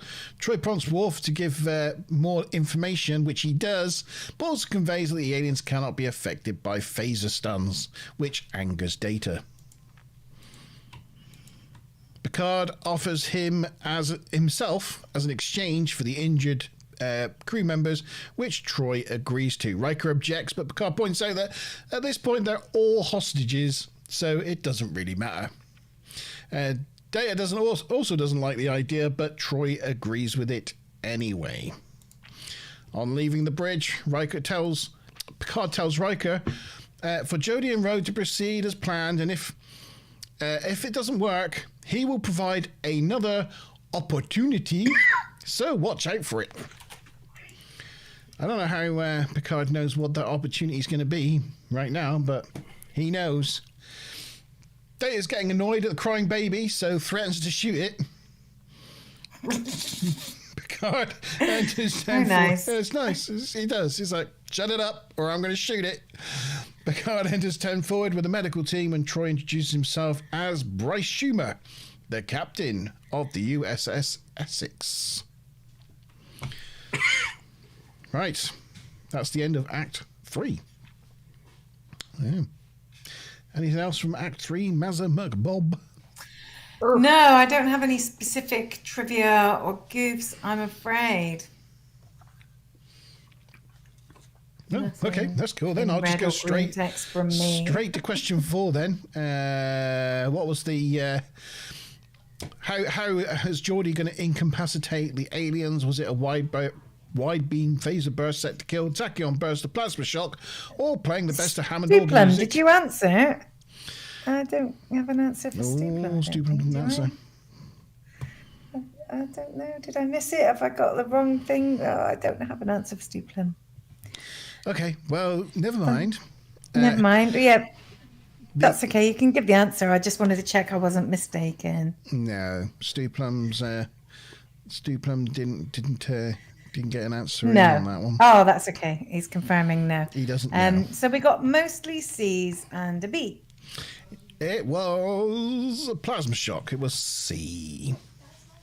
So well done to all those C's. And how are they going to deploy it through the ceiling of 10 forward? They're going to use a micro optic drill. So It's so close. So anybody that said a micro optic drill, you can have 10 points. Yeah, well, Tavikin said a microscopic drill, a micro something drill, microscopic drill, That'll do. fiber optic drill. That'll do. He said microscopic and fiber optic. That's a definite win. Micro optic. He's gonna drill it. Yeah, you got there. I said a Black and Decker drill. Oh, in fact, also G-Star said a micro drill or an optical drill, something like that. So, in fact, maybe it's between the two of them then, because they both were just so close. Okay, so it's Tavi and G-Star. G-Star. Between the two of you, is it going to be Tavi or G-Star? Let's see. Oh, that looks cool. Give it to me. Hey!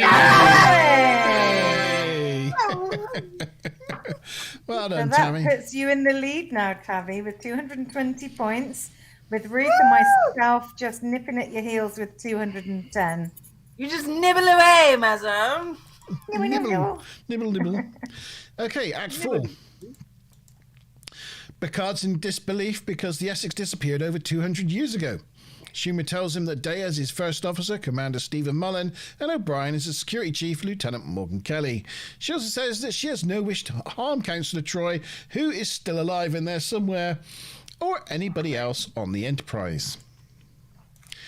She goes on to explain how the Essex was caught in the same electromagnetic storm that the Enterprise shuttle was caught in, and it tore the ship apart. The bridge ended up in the southern polar region, and she now intends to rescue the rest of her crew. She tells Picard they didn't tell him initially because they thought he wouldn't believe them. Data gets impatient, and Troy implores Picard to give in and go along with what they want. And yes. But he doesn't want to. In the service crawlway above 10 forward, Geordi and Ro uses the micro-optic drill to make a hole in the ceiling, and they start to set up the plasma inverter. On the bridge, the doc finds they can disrupt the aliens by creating the conditions of the storm on the planet, but that means Geordi is going to have to recalibrate the plasma inverter. But question 5, how long does Geordi say it's going to take him to recalibrate the inverter?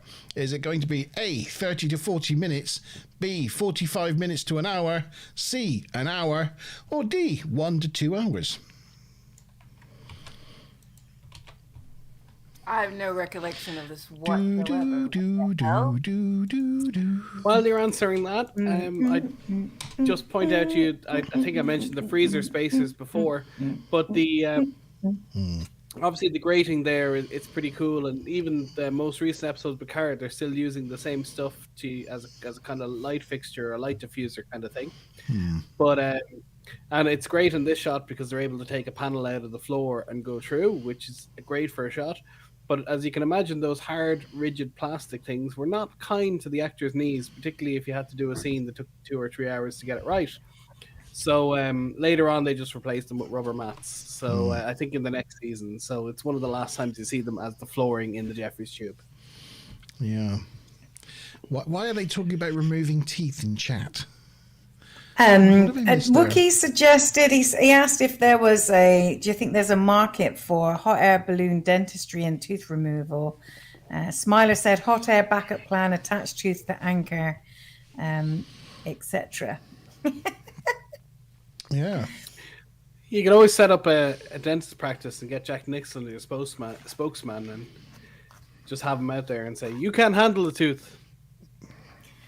So one question I have was when they let Picard and that in. Monty's reaching for the bell button. I did. I give you a badum.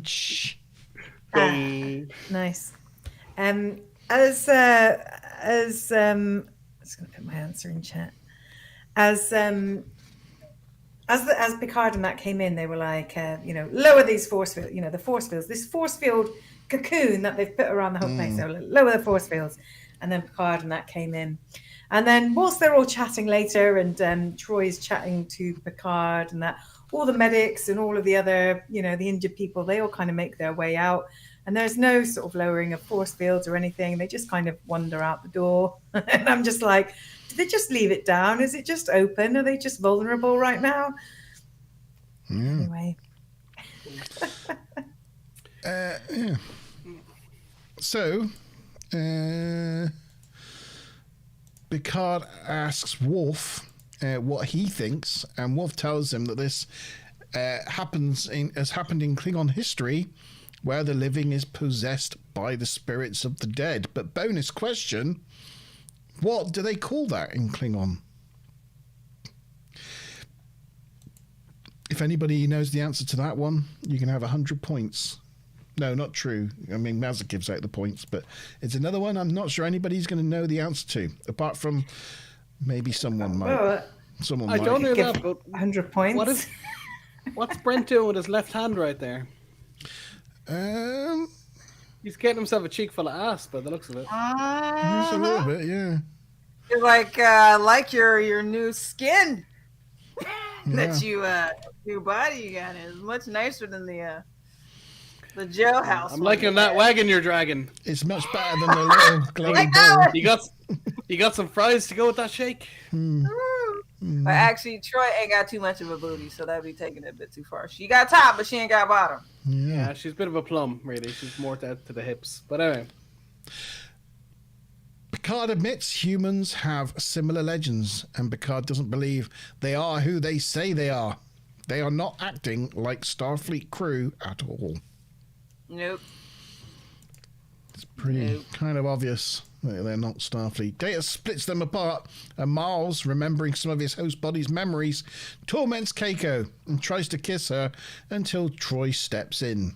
I found that scene really creepy and uncomfortable. Oh yeah, that was essence of creep. It's horrifying for Keiko to, it's absolutely horrifying. I don't understand. Don't worry. She gets her own back. Episode. Well, yes, you're right, Sean. She does. Woo! When she gets inhabited by the Par Wraith, she definitely gets her own back. And she demands a kiss, and she's all weirded out. It comes straight full circle on that one. I'm surprised he doesn't reference this experience when that happens, because it is definitely shoe on the other foot. Yeah. I'm enjoying this because I would definitely like to be Picard right now. Can you imagine how warm his breath is, on his neck? I can also imagine Brent as a person having so much fun with that scene. Yeah. Yeah, he's getting very close there. They did the thing where they've put a bunch of garlic in their mouth because they want to throw off the other person like they do with kids. Oh yeah, if you have to do a kissing scene, you put an anchovy on the outside of your mouth and then you just spit it into the other person's mouth in the middle of the take. So gross. Or if you're supposed to do a shot of something and it's supposed to be vodka, instead of water, you just change it out for vinegar. That kind of thing. Yeah. If somebody anchovied me in the mouth, it would ruin the rest of the takes because I'd probably punch them and then it would be I'd have a bruise. And I would vomit at the same time. Can you imagine someone passing someone over to you? Oh no, so gross. Wookiee's guessed the answer to the last bonus question as Hut Woulda Buddle Waddle Plop. Waddle Plop. And Marie says she doesn't remember the question, but she's going to guess Jatlin. That's a fucking awesome guess, Ruth. To be fair, that including Ruth, that's therefore 4 people that have got that. Although I might have spelled it slightly wrong. I don't know. Wookiee might be right. Wookiee might be right. We'll find out. We'll find out in a minute. Actually, you mean wubba lubba dub dub. Wubba lubba dub dub. Wubba lubba dub dub. Pickle Rick. Yep. As the Enterprise nears the pole, Troy says all they want is for their remains to be beamed up and then given a proper burial. But Picard's like, yeah, we could gladly do. Anyway, so there's no need for the hostages. And when pushed, he refuses to help unless they're all released. So in return, Data threatens to kill Worf or Keiko because decide if he doesn't help. But Geordi is ready to go with the plasma charge, which he does, but unfortunately he misses Data, who grabs Picard by the throat. Just on that shot, that game there, I think Well. it's called Trespass or something. That is It was in last week's episode, but I forgot to mention it. But you can still find it on eBay, and it's relatively cheap. For Well, this around, thing you on the know, floor here.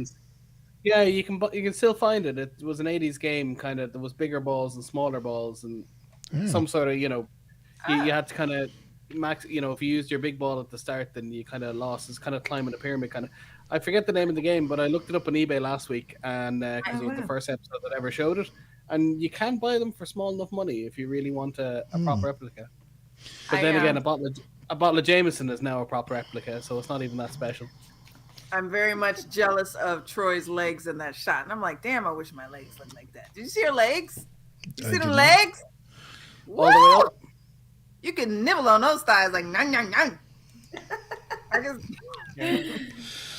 And that's just hot right there. There's just something about a guy who can go 0 to death bot in 17 seconds.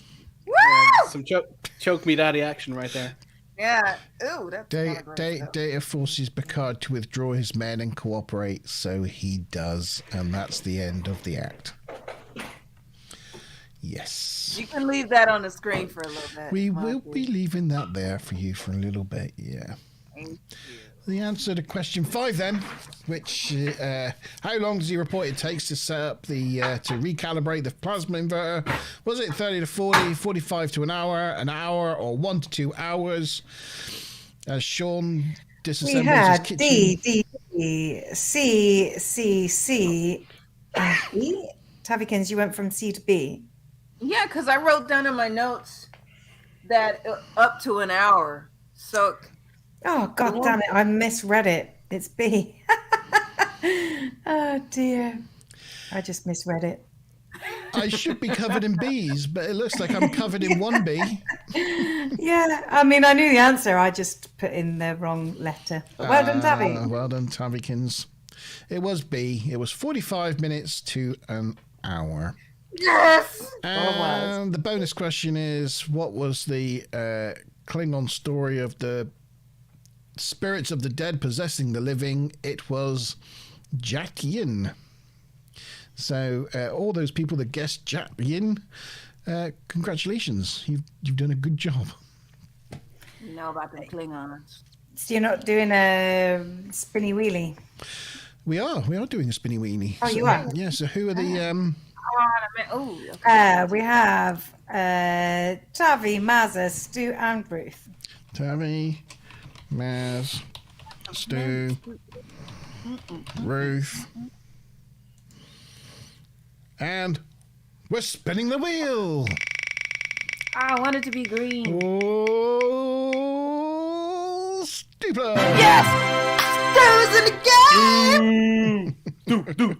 Stu. Nice one. Well done, Stupler.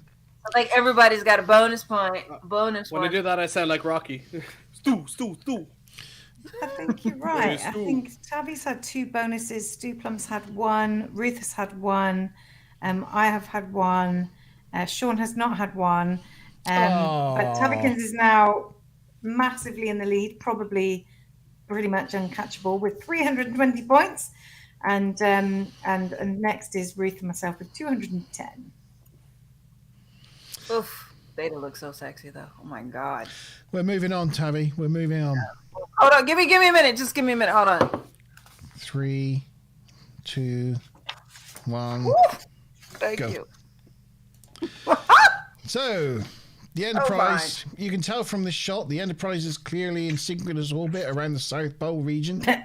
Yeah. Because, it's at the bottom. Because it's upside down, yeah. Yeah.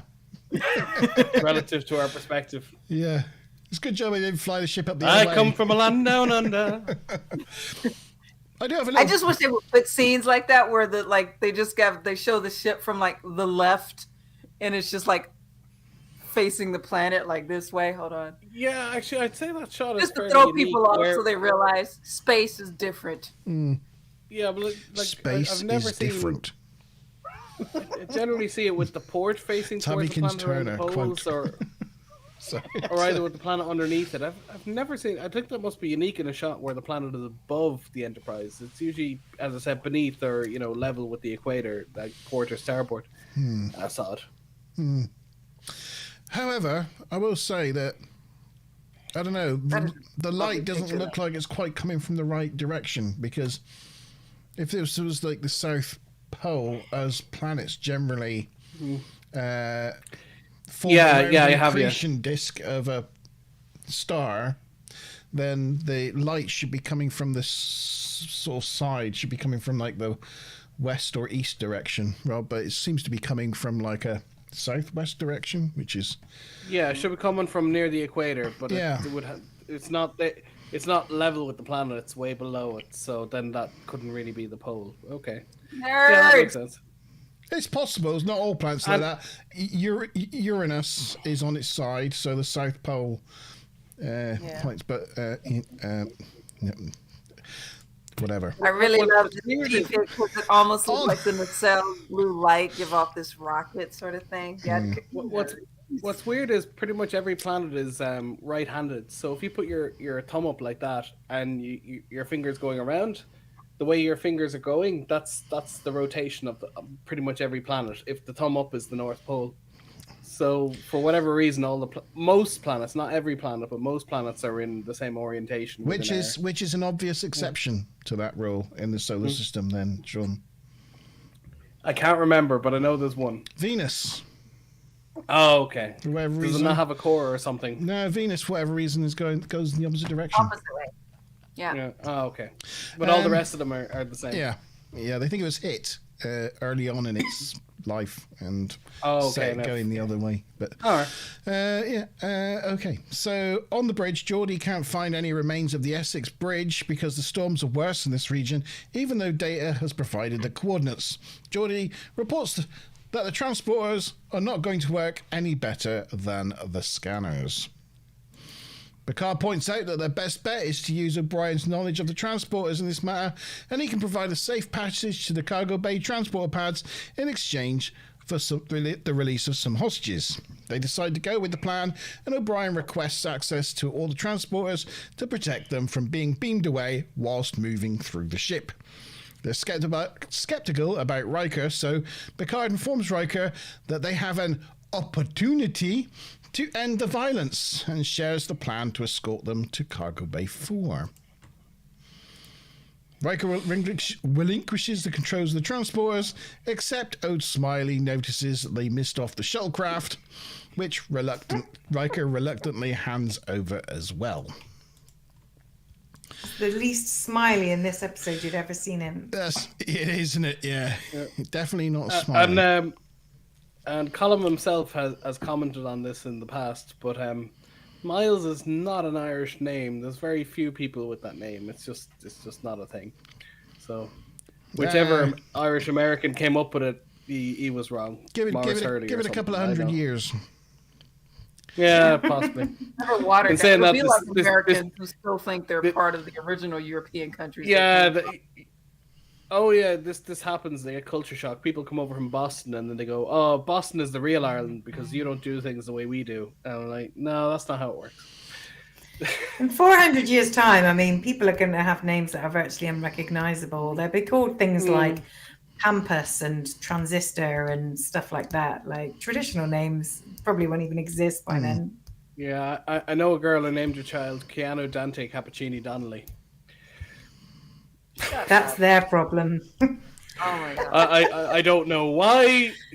Her name Cappuccini was already kind of, quite unusual, but she went with Keanu Dante Cappuccini Donnelly. There you go. I like it. Yeah, I'll never forget it. I forget everyone else's kid's name. You tell me 2 minutes ago what your kids' names are. They're gone out of my head, but I'll always remember that one. So they each take a hostage, with Troy taking Picard, Data taking Worf, and O'Brien taking Keiko, and they make their way to the cargo bay. They didn't frame this one well enough because I don't see Jada in it. No. Yeah, Poorly framed. behind there He somewhere. must be behind Worf, yeah. It's a pretty Taking good a shot though, as solid they point sort on of their rating. march through the ship with epic music. Kind of, it's a pretty good scene. It's a long way from 10 forward to the cargo bays, because I don't think there's any... Oh, no, I suppose... Miles. Oh, no, there is one at the back of Deck 10, actually. You're, or you're Deck right. 9, It is a so I little suppose way. It is a little way. But, sorry, I thought he'd have to change to the star drive, but you could go to, near the shuttle bays or something, there probably is one there. So they reach cargo bay 4 and O'Brien sets to work getting the transporters up and running. Picard asks Schumer what their plan is to end their consciousness, but Schumer says it will fade away as they move from the planet. But Picard isn't buying it. He wants to know... Brian is getting to work. I'm sorry, Brian is getting to work showing us that ass. That's what he's doing. Working. I see you, baby. Shaking that ass. Shaking that ass. Yeah. Picard wants to know who they really are. Did I ever mention I saw him on the street at Christmas once? Once or twice. All right, that's the end of that story. Sorry, move on. Question 6. It might be like how many times you've mentioned about the Jeffries tubes and how that's uncomfortable for me. Question 6. I was Sorry. On the plus side, you didn't mention about Ensign Rowe this time, even though she's in there. No, because I said it last Surprise. week. I'm waiting for it. Okay, question 6. Question 6. Oh, yeah. Question 6. We're too busy taking the piss out of Sean. Let us go. Oh, no, hang on. Press my shut up Sean button. Shut up, Sean. Yeah. Shut up, Sean. Ah, Shut up, we love you, Sean. Sean. Shut up, Sean. Did I mention Data's left-handed in this episode? Right, There you no. go. Shut. Shut up, Sean. Shut up, Sean. Okay. Question 6. Question 6. Question 6. Did I mention Molly O'Brien was on Kitchen Nightmares? Question number 6. Yourself, Mason. What is the name of the planet that the moon they're orbiting is orbiting? What's the name of the planet the moon that they're orbiting is orbiting? Was it A, Magus 3? Was it Malcor 3? Was it Marek 6? Or Mababoo 6? Answer that question. What's the name of the planet the moon they're orbiting is orbiting? Magus 3, Malcor 3, Marek 6, or Mababoo 6? There you go. On the bridge, Geordi has set up neutrino field isolating the cargo bay. Riker tells them he believes Picard's planning on using the cargo bay doors to blast them all out into space. In the cargo bay, O'Brien has got the transporters working and they beam up hundreds of the entities. Troy admits to Picard he was correct. They did not seek to rest their bodies, but escape. They're all prisoners imprisoned here by their people. But bonus question, where are the condemned prisoners from? Does anybody know where these light entities are originally from? No, now you're asking. Feel free to put it in chat. If you know the answer, don't rush. Keep your powder dry. Also, I know it's only a TV show, but anyone who's ever worked in a warehouse, that's a horribly inefficient use of space. It is, isn't it? Yeah, I see. I mean, love the way where's they the have rats? the little boxes that they need to go in. Yeah. I mean, they're using about 5% of the available space. It's just, I know it's a luxurious ship, but come on. Smiley Rainbow says they're from Swilly. For those of you who don't know, that's a less than desirable area of Plymouth. Yeah. I thought they'd be from, Penistone or Cockermouth or one of the other great British cities. At this point of the episode is when I became extremely I went Rain Man irate. At this point, I had to tell myself, Tavana, calm the Asperger's down. Just save it for the end of episode rant. But this was ridiculous. That's all. Redonkadonk. Ridiculous. Redonk. It's redonk. Ridiculous. So, Redonkadonk. Troy tells them how they tried to escape on the Essex, but they couldn't escape the same storms that the Enterprise shuttle was taken down by. They planned to use the Enterprise crew as hosts to take them home. So, I have a question. Okay. go If on. they like took over the bodies of the people in the Essex that survived, and then they just like made everyone have sex, couldn't they technically have created their own bodies in the offspring and just inhabited the bodies of the offspring before True. like their personalities came to point, and then they would have had their own freaking bodies? Yeah, at least for one more generation, and then they could have procreated again. Yeah. Good point. Like it. If they had, I mean, there's nothing on that planet but unporous rock, so I imagine there's no way of sustaining bodies on that planet. Yeah, porous is like lava rock, like water. Yeah, well, basically, soil is solid broken rock, down rock. It's just solid rock. Yeah. So. Well, I mean, they did say. Well, they seem like the Essex was still intact somewhere, and they're talking about like, oh, it blew up in the atmosphere, and I'm like, I highly doubt that a full starship just disintegrated in the atmosphere. This So is I'm like thinking these. if they took over the ship and just had a good old fashioned orgy, it would have been all good. This was about 20 or 30 years after the NX-01, so the ships weren't that sophisticated. So, yeah, it's kind of hard to see it working. They would have had replicators, I would imagine. Orgy They solved possibly everything. could have. Well, no, they didn't have replicators in the original series, so that was about 50 years later. So I don't think they would. No. Well, or maybe, they might. No, yeah, they didn't have them to the TOS movie era, so yeah, I wouldn't think so. Wookie. Question from Wookie. Has anyone ever thought about wearing a spacesuit and then pouring fast-setting jelly up to the neck level and then walking around in it? Do you know what, Wookie? For a little bit. I've never had that thought. Anybody? No. Anybody? No? Now I do. We No, all but, want to do it now, but... It But, sounds really comfortable, but it might be cold, maybe. But in a refreshing way. Again, this isn't a spoiler, but the kind of Darmok and Jalad like field jackets that they're wearing in Picard, the leather ones, have been a huge hit, and a lot of cosplayers have been asking about them. They're and apparently they're the most comfortable spacesuits that Riker has ever worn, Jonathan Frakes has ever worn. So there's something roughly in that area.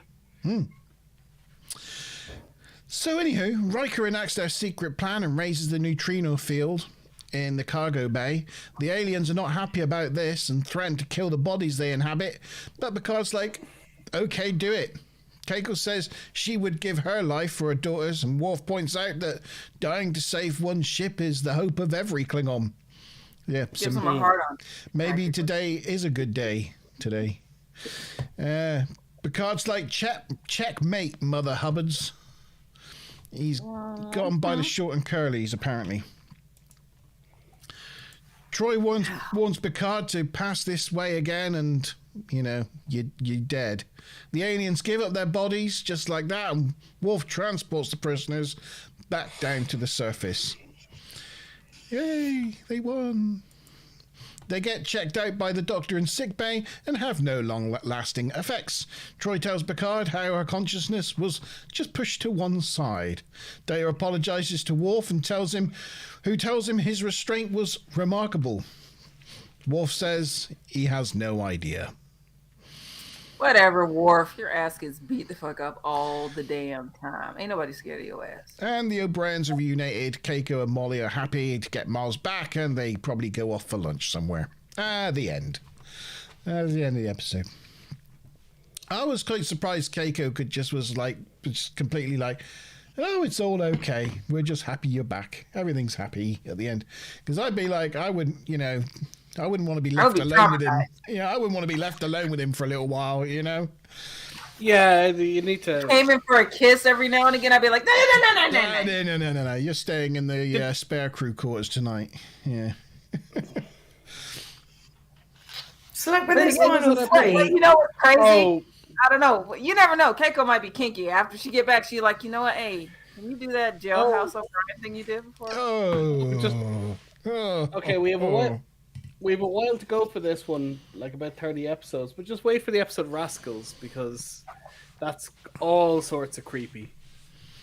Is it? I like that episode. Was it bad? Yeah, like a 12-year-old Keiko is like sidling, like coming on to O'Brien, like sidling up to Pretty him. gross. It's all sorts of weird. It's like Oh no. like in her head she's nearly 40, but Oh, no, that's she's not the body right. of a 12-year-old, and it's awkward as all hell. Yeah. Oh god. Oh, we got that to look forward to. Yeah, well, it's not for another 8 or 9 months. It's all right. We're a while to get there. Shall I go back to question 6 then? The final question. Yes. What's the name of the Yes. Final question. Yeah, why not?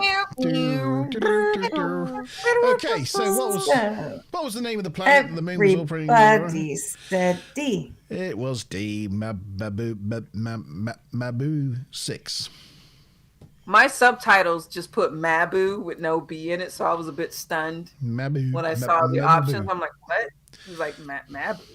Yeah, Mabu 6. Okay, so that's good. Everyone put D. Well done, everyone. And the bonus question was, where were the condemned prisoners from? And it was Uxmal. No. Do we have any? Where's my message? I put it in there. Yeah, so did I, but it doesn't seem to have. You're not there. You're not there, Maz. Oh, You missed out on the. Well, sad times. we'll trust you, Maz. We'll trust you because I want to spin my spinner. Trust you. Well, if it helps, I can show you where it is in my notes. Can you see? Jesus, take the It's wheel. Here, Oops, Can't see that man. because it's being your computer's automatically disabling it. Is blanking it out. Right, so we're going to spin the wheel for. It looks a bit like a Pokeball, doesn't it? Yeah. Gotta catch. I wanna be the very best, and no one ever was. Dun, dun, dun, dun. Train them with It's my little test. or another Something is my girl. Yeah, great. I traveled across the land. Yeah, I could. I'm Yeah. spinning. Spinning. Ooh. It's the question show before going to high Ah, Bravo! almost Well done, like Maz. a sympathy win, even though I didn't somehow put the answer in the chat. A pity win. Yeah. A pity If you win. said you did, we trust you, man. We trust you, man. If you says it, we believe you. Yeah. So that was it. Thank you. That's it. So, was there anything So left on from the- the final act? Yes, just a couple of little bits. So when those last 3 little glowy lighty things leave their bodies, they sort of join the rest of them, right? Yeah, Even though the rest of them are behind some impenetrable force field. apparently. Maybe it's a one-way force field. And also at the end, then Data apologizes to Worf for how he treated him. But he doesn't apologize to Worf for like getting him in a throat lock and lifting him off the floor for like 5 Oh, minutes. Picard. You Yeah. think he would apologize to Picard first, being like, the captain. Sorry, sir. Oh, he's gonna do that in private later. Okay, I'll stop. That was it. That's all I had. I've got some stuff about reception, but we can talk about that when we do the scores and stuff. Speaking of which, get your scores into chat, everybody. Marks out of 10. What do you think for this episode? What do you think for this You tell me episode? when you're ready for my Where's Rain Man chant. Where's Just my? let me know. Okay, go for it.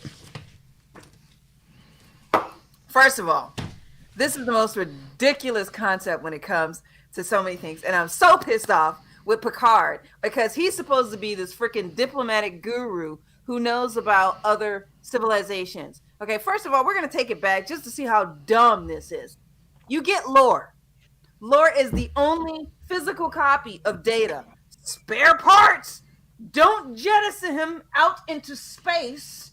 Put a tractor beam on the motherfucker. Okay, keep him. Fix him. Or at least when the Just take the head off. Yeah. You blow up the I'm like, head, but just keep the rest of him. Disassemble him. Okay? And then, because you can zap him with something. Okay, and then, and later that would have fixed itself because there's Lol, and then there's the episode Brothers where maybe Soon could have said, "Oh yeah, I know how to fix them. Here's at least my freaking notebooks, something." All right, and why does this have to do with this? It's because data and the whole mind transfer of creating life was this really big thing. They even had an episode of with Ira Graves that he was the only one, aside from, they didn't know until later, aside from Noonien Sung, that could put a living mind into a machine or to disembody a living mind and store it in some way. So Ira Graves did it. And then later on, you find out that Noonien Sung succeeded. So they get to a whole freaking planet, well, moon. They get a whole moon where dozens, hundreds of these people from a civilization, isn't it supposed to be given like Picard a hard on, an ancient civilization who drives their penal colonies by disembodying their criminals, which effectively neutralizes the threat of them and puts them for their sentence on a planet. And I'm like, they were able to do what Ira Graves and Noonien Sung were able to do. And remember when you were talking about when you stored the stuff from Ira Graves, that when we get later on in our technology and we're more advanced, we'll figure out how to do this stuff. And I'm like, did you forget that? Did you forget that? This whole freaking planet. And I'm thinking, you're being really unfair to these people. They've been incarcerated for 500 years. Due process and sentencing, I don't think any of them were sentenced to 500 plus years. Prime directive, you're not allowed to interfere.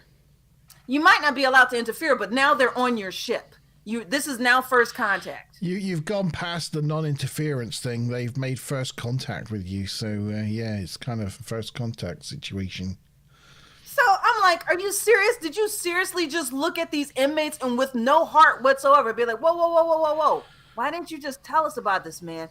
All right, look, we're not going to leave you here. This is obviously important.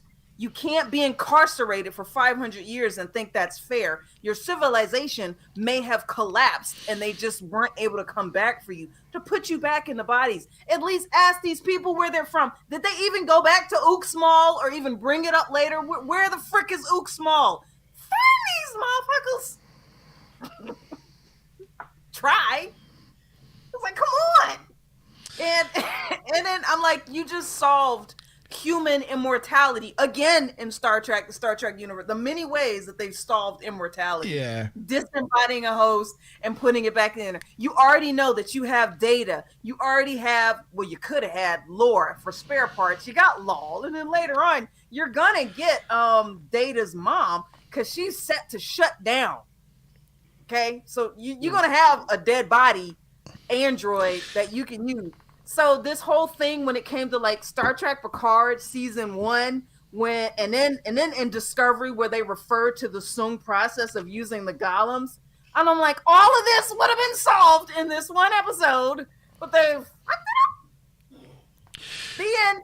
That's all I'd say. It would have only taken a little one line from Picard at the end of the episode to say, like, you know, we've to save ourselves, we had to transport them down to the planet, but I've signaled to Starfleet to send a research vessel or something to check out their situation and, you know, to recover the Essex, or, you know, some sort of line to say that there's going to be some more activity going on and they've not just left and run. You did remind me, however, that, for once, Discovery actually contributed to canon and not shat all over it. Because they pointed out that in 700 years of history, they didn't repeat the Picard experiment, successfully. It didn't work. Well, anyway, I won't say any more than that. But, that's been held true, so we say. It's not been contradicted yet. I still enjoy this episode very much, by the way. Rand. Yeah. So. Well, as I said, I've just restarted season 1 of Enterprise again, and it's like they've got cloaks like 100 years before they're supposed to have cloaks, and it's like, oh. Anyway, we'll get through it.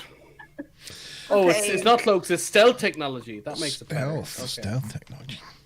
People in chat, get your marks in. I'm sorry, I kind of just like Rain Man for a second. No, it's good points. Good points. All well made. What do people in chat say? Ruth says this is the best Tavi rant I've ever heard. top, Tavi. Well said, Tavi, says Wookie. Yes, so I think you're getting a lot of agreements in chat there with your assessment of this remarkable technology these aliens have. Just flew on by. Yeah.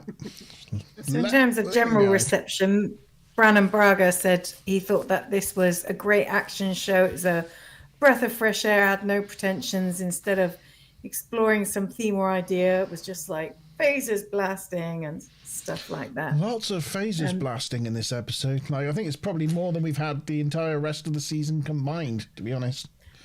Michael Potter had a hardcore ending where they were like, "Oh, all of us are ready to be blown out of this thing. So what you got, motherfucker? Yeah. What you got? Check. We got shit. Checkmate. Yes." Michael Pillar's reaction was more mixed. He liked it. He thought the script was less good, but that the direction was amazing. So he still thought it was a strong episode, and that the main three actors with the aliens inhabiting them did a particularly good effort. And this episode was nominated for an Emmy Award for Outstanding Individual Achievement in Sound Editing for a series, apparently. Right, I will turn that open off. Another one, even though I don't need more, but I'm gonna. Hey, it's more. Easter. It's party time. Yeah, still have a day to the weekend, but Yeah, that's work's problem. start early. That's what I say. But Yeah, well, Mr. Tavykins is home, and he's taken over Baby Watch, so I'm gonna enjoy this beer. Well, I worked 2 weeks ago. I worked 3 days. Last week I worked 2 days. This week I worked 4 days. Next week I work 4 days. The following week I work 4.5 days. Then I have 2 full weeks, and then I have another bank holiday again. So yeah, we're hitting a nice little stride. Yeah. This year I think we have 1 full working week in May because of bank holidays. Nice. I done ran my hair down. So, Mazza Bob, scores for the quiz this week. Hey, they are. Do you want to start in last 10 place? points. Or... Let's start in last place with Mickey for 4 points on a score of 20. Has Mickey got a thing? Scorchio. Oh, yeah. Mickey got 4 points. Yep. Okay. Next is G-Star on 80 points for 5 points on the leaderboard. 5 points for Scorchio. Yep. Next is Sean with a total of 140, so 6 points on the leaderboard. 6 points for you. Okay. Scorchio. Next is Stu Plum with 250 points, so 7 on the leaderboard. 7. Okay. Next is Ruth with 330 points and 8 points on the leaderboard. That's good. I nearly gave her 330 points then. Next is my good self with 340 points and 9 points on the leaderboard. Okay. And top of the pops is the Tavykins with 440 points and top 10 points on the leaderboard. Woohoo! I don't get to yell somebody else's name. Woohoo! Tavykins! Christ. I can yell to myself, "You!" Yeah, you. Gun! Very good. Okay, so there we go. The only change in regard to that is G-Star's gone up a place and Tavykins is overtaken Sean. But the top 3... Tavykins! All right, yes. Where's my shut up Sean button? Shut up, Sean. Yeah. But the top 3 has stayed the same, although it's now even tighter than it was before. There's only 4 points that span the top 3. With Tavi just 1 point behind that, and Sean just a few points behind that. So it's really close. Really, really close. So well done, all of you. And Why does Smiler say me? Did I miss that? oh, that's because Instead of me saying you, Tavi I said me. me. Oh. Because whoever usually beats her, I thought we might have missed Smiler's points or something. No, usually, like if say Sean won, she'd go, Sean. But no, she got annoyed at herself for winning instead. Tavi! Yeah. Power play. What's the name of this episode? Okay, so scores then, you lovely people. What do you give this episode out of 10? Have you got your paddles on standby? I do. Yeah. Paddles a Who's paddling. ready to be paddled? I love a good paddling. That's a paddling. I like any kind of water sports. Right. I wish I had that. Are you counting down? 3, 2, 1. Boing. 8879. Average 8. Yeah, 8879. And funnily enough, the audience average is 8. Ah. 9. I really like this episode because it actually creeped me out a little bit to think that they found like a ship.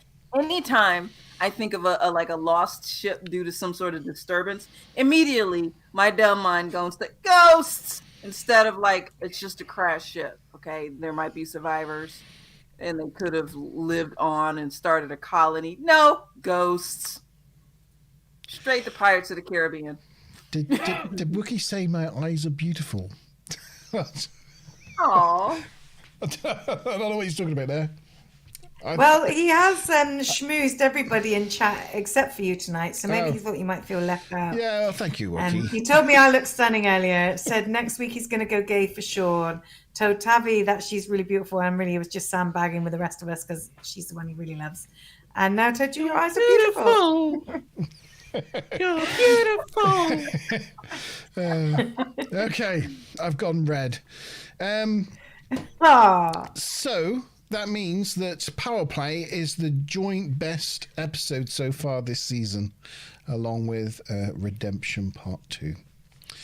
So I agree. That's pretty good. G-Star says he thinks this episode was well directed. Yeah, we were sort of saying that earlier. It was really well directed. There's some really good camera shots, some really good action. It was real good. I like the use of like low lighting in like some of like the shots and like the planet and the. I always think Star Trek: The Next Generation and Star Trek in general kind of does look more cinematic when it's lower lighting. It's always looks more false when it's really bright. God, when you go back and watch season 1 and season 2, the big awkward shadows and the boom mic shadows and it's awful. Like they really do pick up their game, but at this stage that they're starting to get it right. Yeah. John, I appreciate the Borg probe diagram in your background there. Getting told off by Wookie for reading his direct private message to Tavikin. Sorry, Wookie. Didn't mean to. It wasn't private. He wrote it all in chat. No, we're not allowed to read his private chats to you in live chat. Oh, that is right. Yeah, mine. You just got to skip over those ones. It's private. Decency, people. Decency. Decency. Yeah. Yeah, look, he's getting annoyed. So next time then, ethics. Ethics up next. I think that's another good episode, isn't it? No, we just had the ethics. That was the name of the ship, wasn't it? Isn't this the one where Ethics. Ethics. Oh my god! I just went. But I spilt white wine all over my mouse mat instead. Oh yikes! If you're from London, they're the same thing. Ethics. True. Yeah. It's very good. Let me just clean up my mess that I just made. That's messed But up. yes, I mean, you say, is it a good episode? I don't really remember it being amazing. It's where Worf has an accident and he ends up not being able to. Why were we laughing? Oh, sorry, I was just laughing at what G said. That was very good. Sorry, carry on. Yeah. Everybody works with her. Like all the commentary always says that she's a good actress. I think it's just poor writers, actually, personally, but I don't know. Her character was really, really underserved. Yeah, It it was wasn't really badly written. What's amazing is when Denise Crosby was there, Tasha Yar, there was two of them. Like after they got rid of her and she was the only, they went from 3 females to 2 females. You think that they would have improved the writing for the 2 that were left. But if Denise had stayed in the show, it would have been. I don't know how watered down the female acting would have been, because it would have been pretty awful. I really like the fact that she conveyed in this episode when she was the alien that she was strong and ruthless, but also not unreasonable. Kind of reasonable. She was the reasonable one. She was calculating, but reasonable. Where, Data was just this sort of out and out psychotic thug, and O'Brien was the sort of quiet, possible, unhinged one. I would like to also chime in on that with the rant. If you've been incarcerated for 500 years, wouldn't you just be chill by now? Well, you know what? Just resigned, Yeah. Well, you'd either be zen or insane, one or the other. You'd have to go to one or other. Extreme. Right? I just feel like you would just bottom out after a while, and they weren't insane, but if they had the cognitive ability to do what they did now, I feel like they should have been a bit more zen, a bit more reformed. So I guess maybe that gives more points to the Picard saying, well, fuck you guys, stay in jail. But yeah, G-Star saying he used to be the Simon Cowell of the TNG review, Tavi. You're the one who's kind of doing it down tonight. And then he says, I don't miss putting the uniform on, haha. Actually, I do a bit. Yeah, you're welcome back anytime, G-Star. You can come on as as can you, Ruth, or anybody else that wants to join us. I miss you, We're always up for more contributors. Yes, please. Anybody who wants to come on, you know where we are. So next week we got ethics. Just reading the synopsis for ethics so people know what we're looking into this week. After an accident that leaves him no longer able to walk, Worf asks Riker to help him commit suicide. So tough moral questions going on with Worf next week. He's not down with the Superman ending. No, he is not. Not feeling the Christopher Reeves outcome. No. I was thinking of that when you said you fell down and you put your arms forward, because that's why Christopher Reeves was paralyzed, because his hands were bound behind, and his natural reflex of the human body, which is put your hands forward to stop you from getting crippled, he didn't have the opportunity for that, and that's why he why he was paralyzed. And you were saying when you fell and you broke both your wrists and you were thrown forward and you put both your hands forward, it's natural. That's Christopher Reeves thing that he didn't have. Better to break your arms than your back at the end of the day. Yep. Yeah. I think they're not the only things I've broken. I'll tell you probably over the times I'll probably come up with more of the stories of how I've injured myself over the years. But yeah. Well, as I spent 6 hours in the accident and emergency room yesterday, I told a few stories about how our mum used to be on first name terms with the porter there because of the number of child injuries we had, and how she got worried at one point that social services might come after her. True. I understand that. I tell my kids all the time, don't do that. They know they're gonna think something that I've done something to you. Yeah. But yeah, that's this episode. I think. I thought Stu Plum might have gone because he said like peeps. I thought he might have said night peeps, but I think he's just saying like the stream. Yeah, telling people to like the stream. Like the stream. Yes. Like the stream. This was a good episode with the juicy data, sexy killbot data. Really, you like the episode? A lot of data in it. That's a complete surprise to me. It's the stream with juicy data and right? the juicy Tavikins. So double juicy. Juicy. Yeah. Has anybody got anything else they want to... or should we call it a night before Tammykins does something we regret? I'm a happy drunk, okay? Oh, that's good. It's good. It's so good. What's impressive is you've had 2 beers. Yeah, and I don't get this drunk on like gin. If I can drink like half a liter of gin, I'm fine. But beer fucks me up. Well, one thing we won't be doing again is drinking a whole bottle of that on stream, because that was a mistake. Yeah.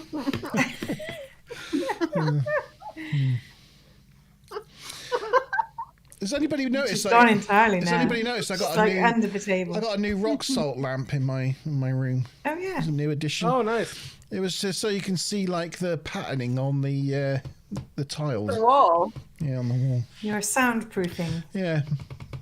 Yeah. Acoustic. They're acoustic great. tone. Yeah. But because they obviously attract moisture, you get these little salt patterns around them. You have to keep wiping off. G-Star says he's got a great idea for a TNG drinking game. Oh. Okay, go on, tell us.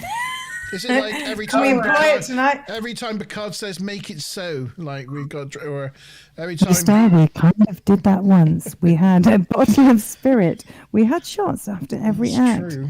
We all got drunk, and I had a big hangover. Yeah. You look so cute with her hangover. She has such a blush. She's so adorable. Yeah. No, it was not adorable. It was the least adorable. I want to know G's drinking game idea. Yeah. Yeah. What? Wait, Stuart, 1664. 1664, Lindy's fave. So our mum's favorite beer, apparently. Oh, it's Yeah. smooth. It's an easy drink. It's nice. I like it. Mm. I remember you and I, Montevan, when we were teenagers, we used to be a little bit obsessed with Cronenberg, didn't we? Up at Mr. Q's pub. We used to tear it up. Playing pool, drinking Cronenberg. Oh, I like it, G. That's very clever. And Lowenbrow. Do you remember Lowenbrow? Lowenbrow. Yeah. So when the show begins, Smiler assigns you all to an area of ship, bridge, engineering, etc. Then you have those areas as your backdrop. Oh, interesting. And then if the story takes you to that area, you have to drink. Each of you needs to drink. Woohoo! I like it. I feel sorry for the poor bastard that gets the bridge. It's back every 2 seconds. Do you think maybe the bridge would have to be off limits? I mean, that's true. You could have ones where nobody like somebody doesn't drink at all. Yeah. Other ones where Maybe all of us have to toast to the bridge. Toast to the bridge. Yeah. Yeah, that could be a good way of doing it. We all drink with the bridge. We all drink with the bridge. Yeah. I'll have Cargo Bay 4. Yeah.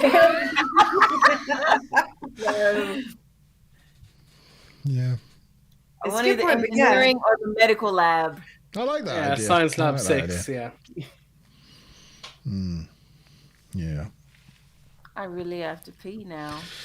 Well, it's good because we've got to the end. We'll end it there then. We've got to the end. The end. It's 25 past 11 for Tavi. So, yeah. Well, that's what happens when you move to Europe. European. In the future, I'll see you guys when you get here. Yeah.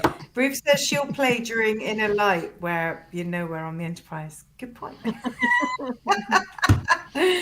Love it. That's true. Yeah.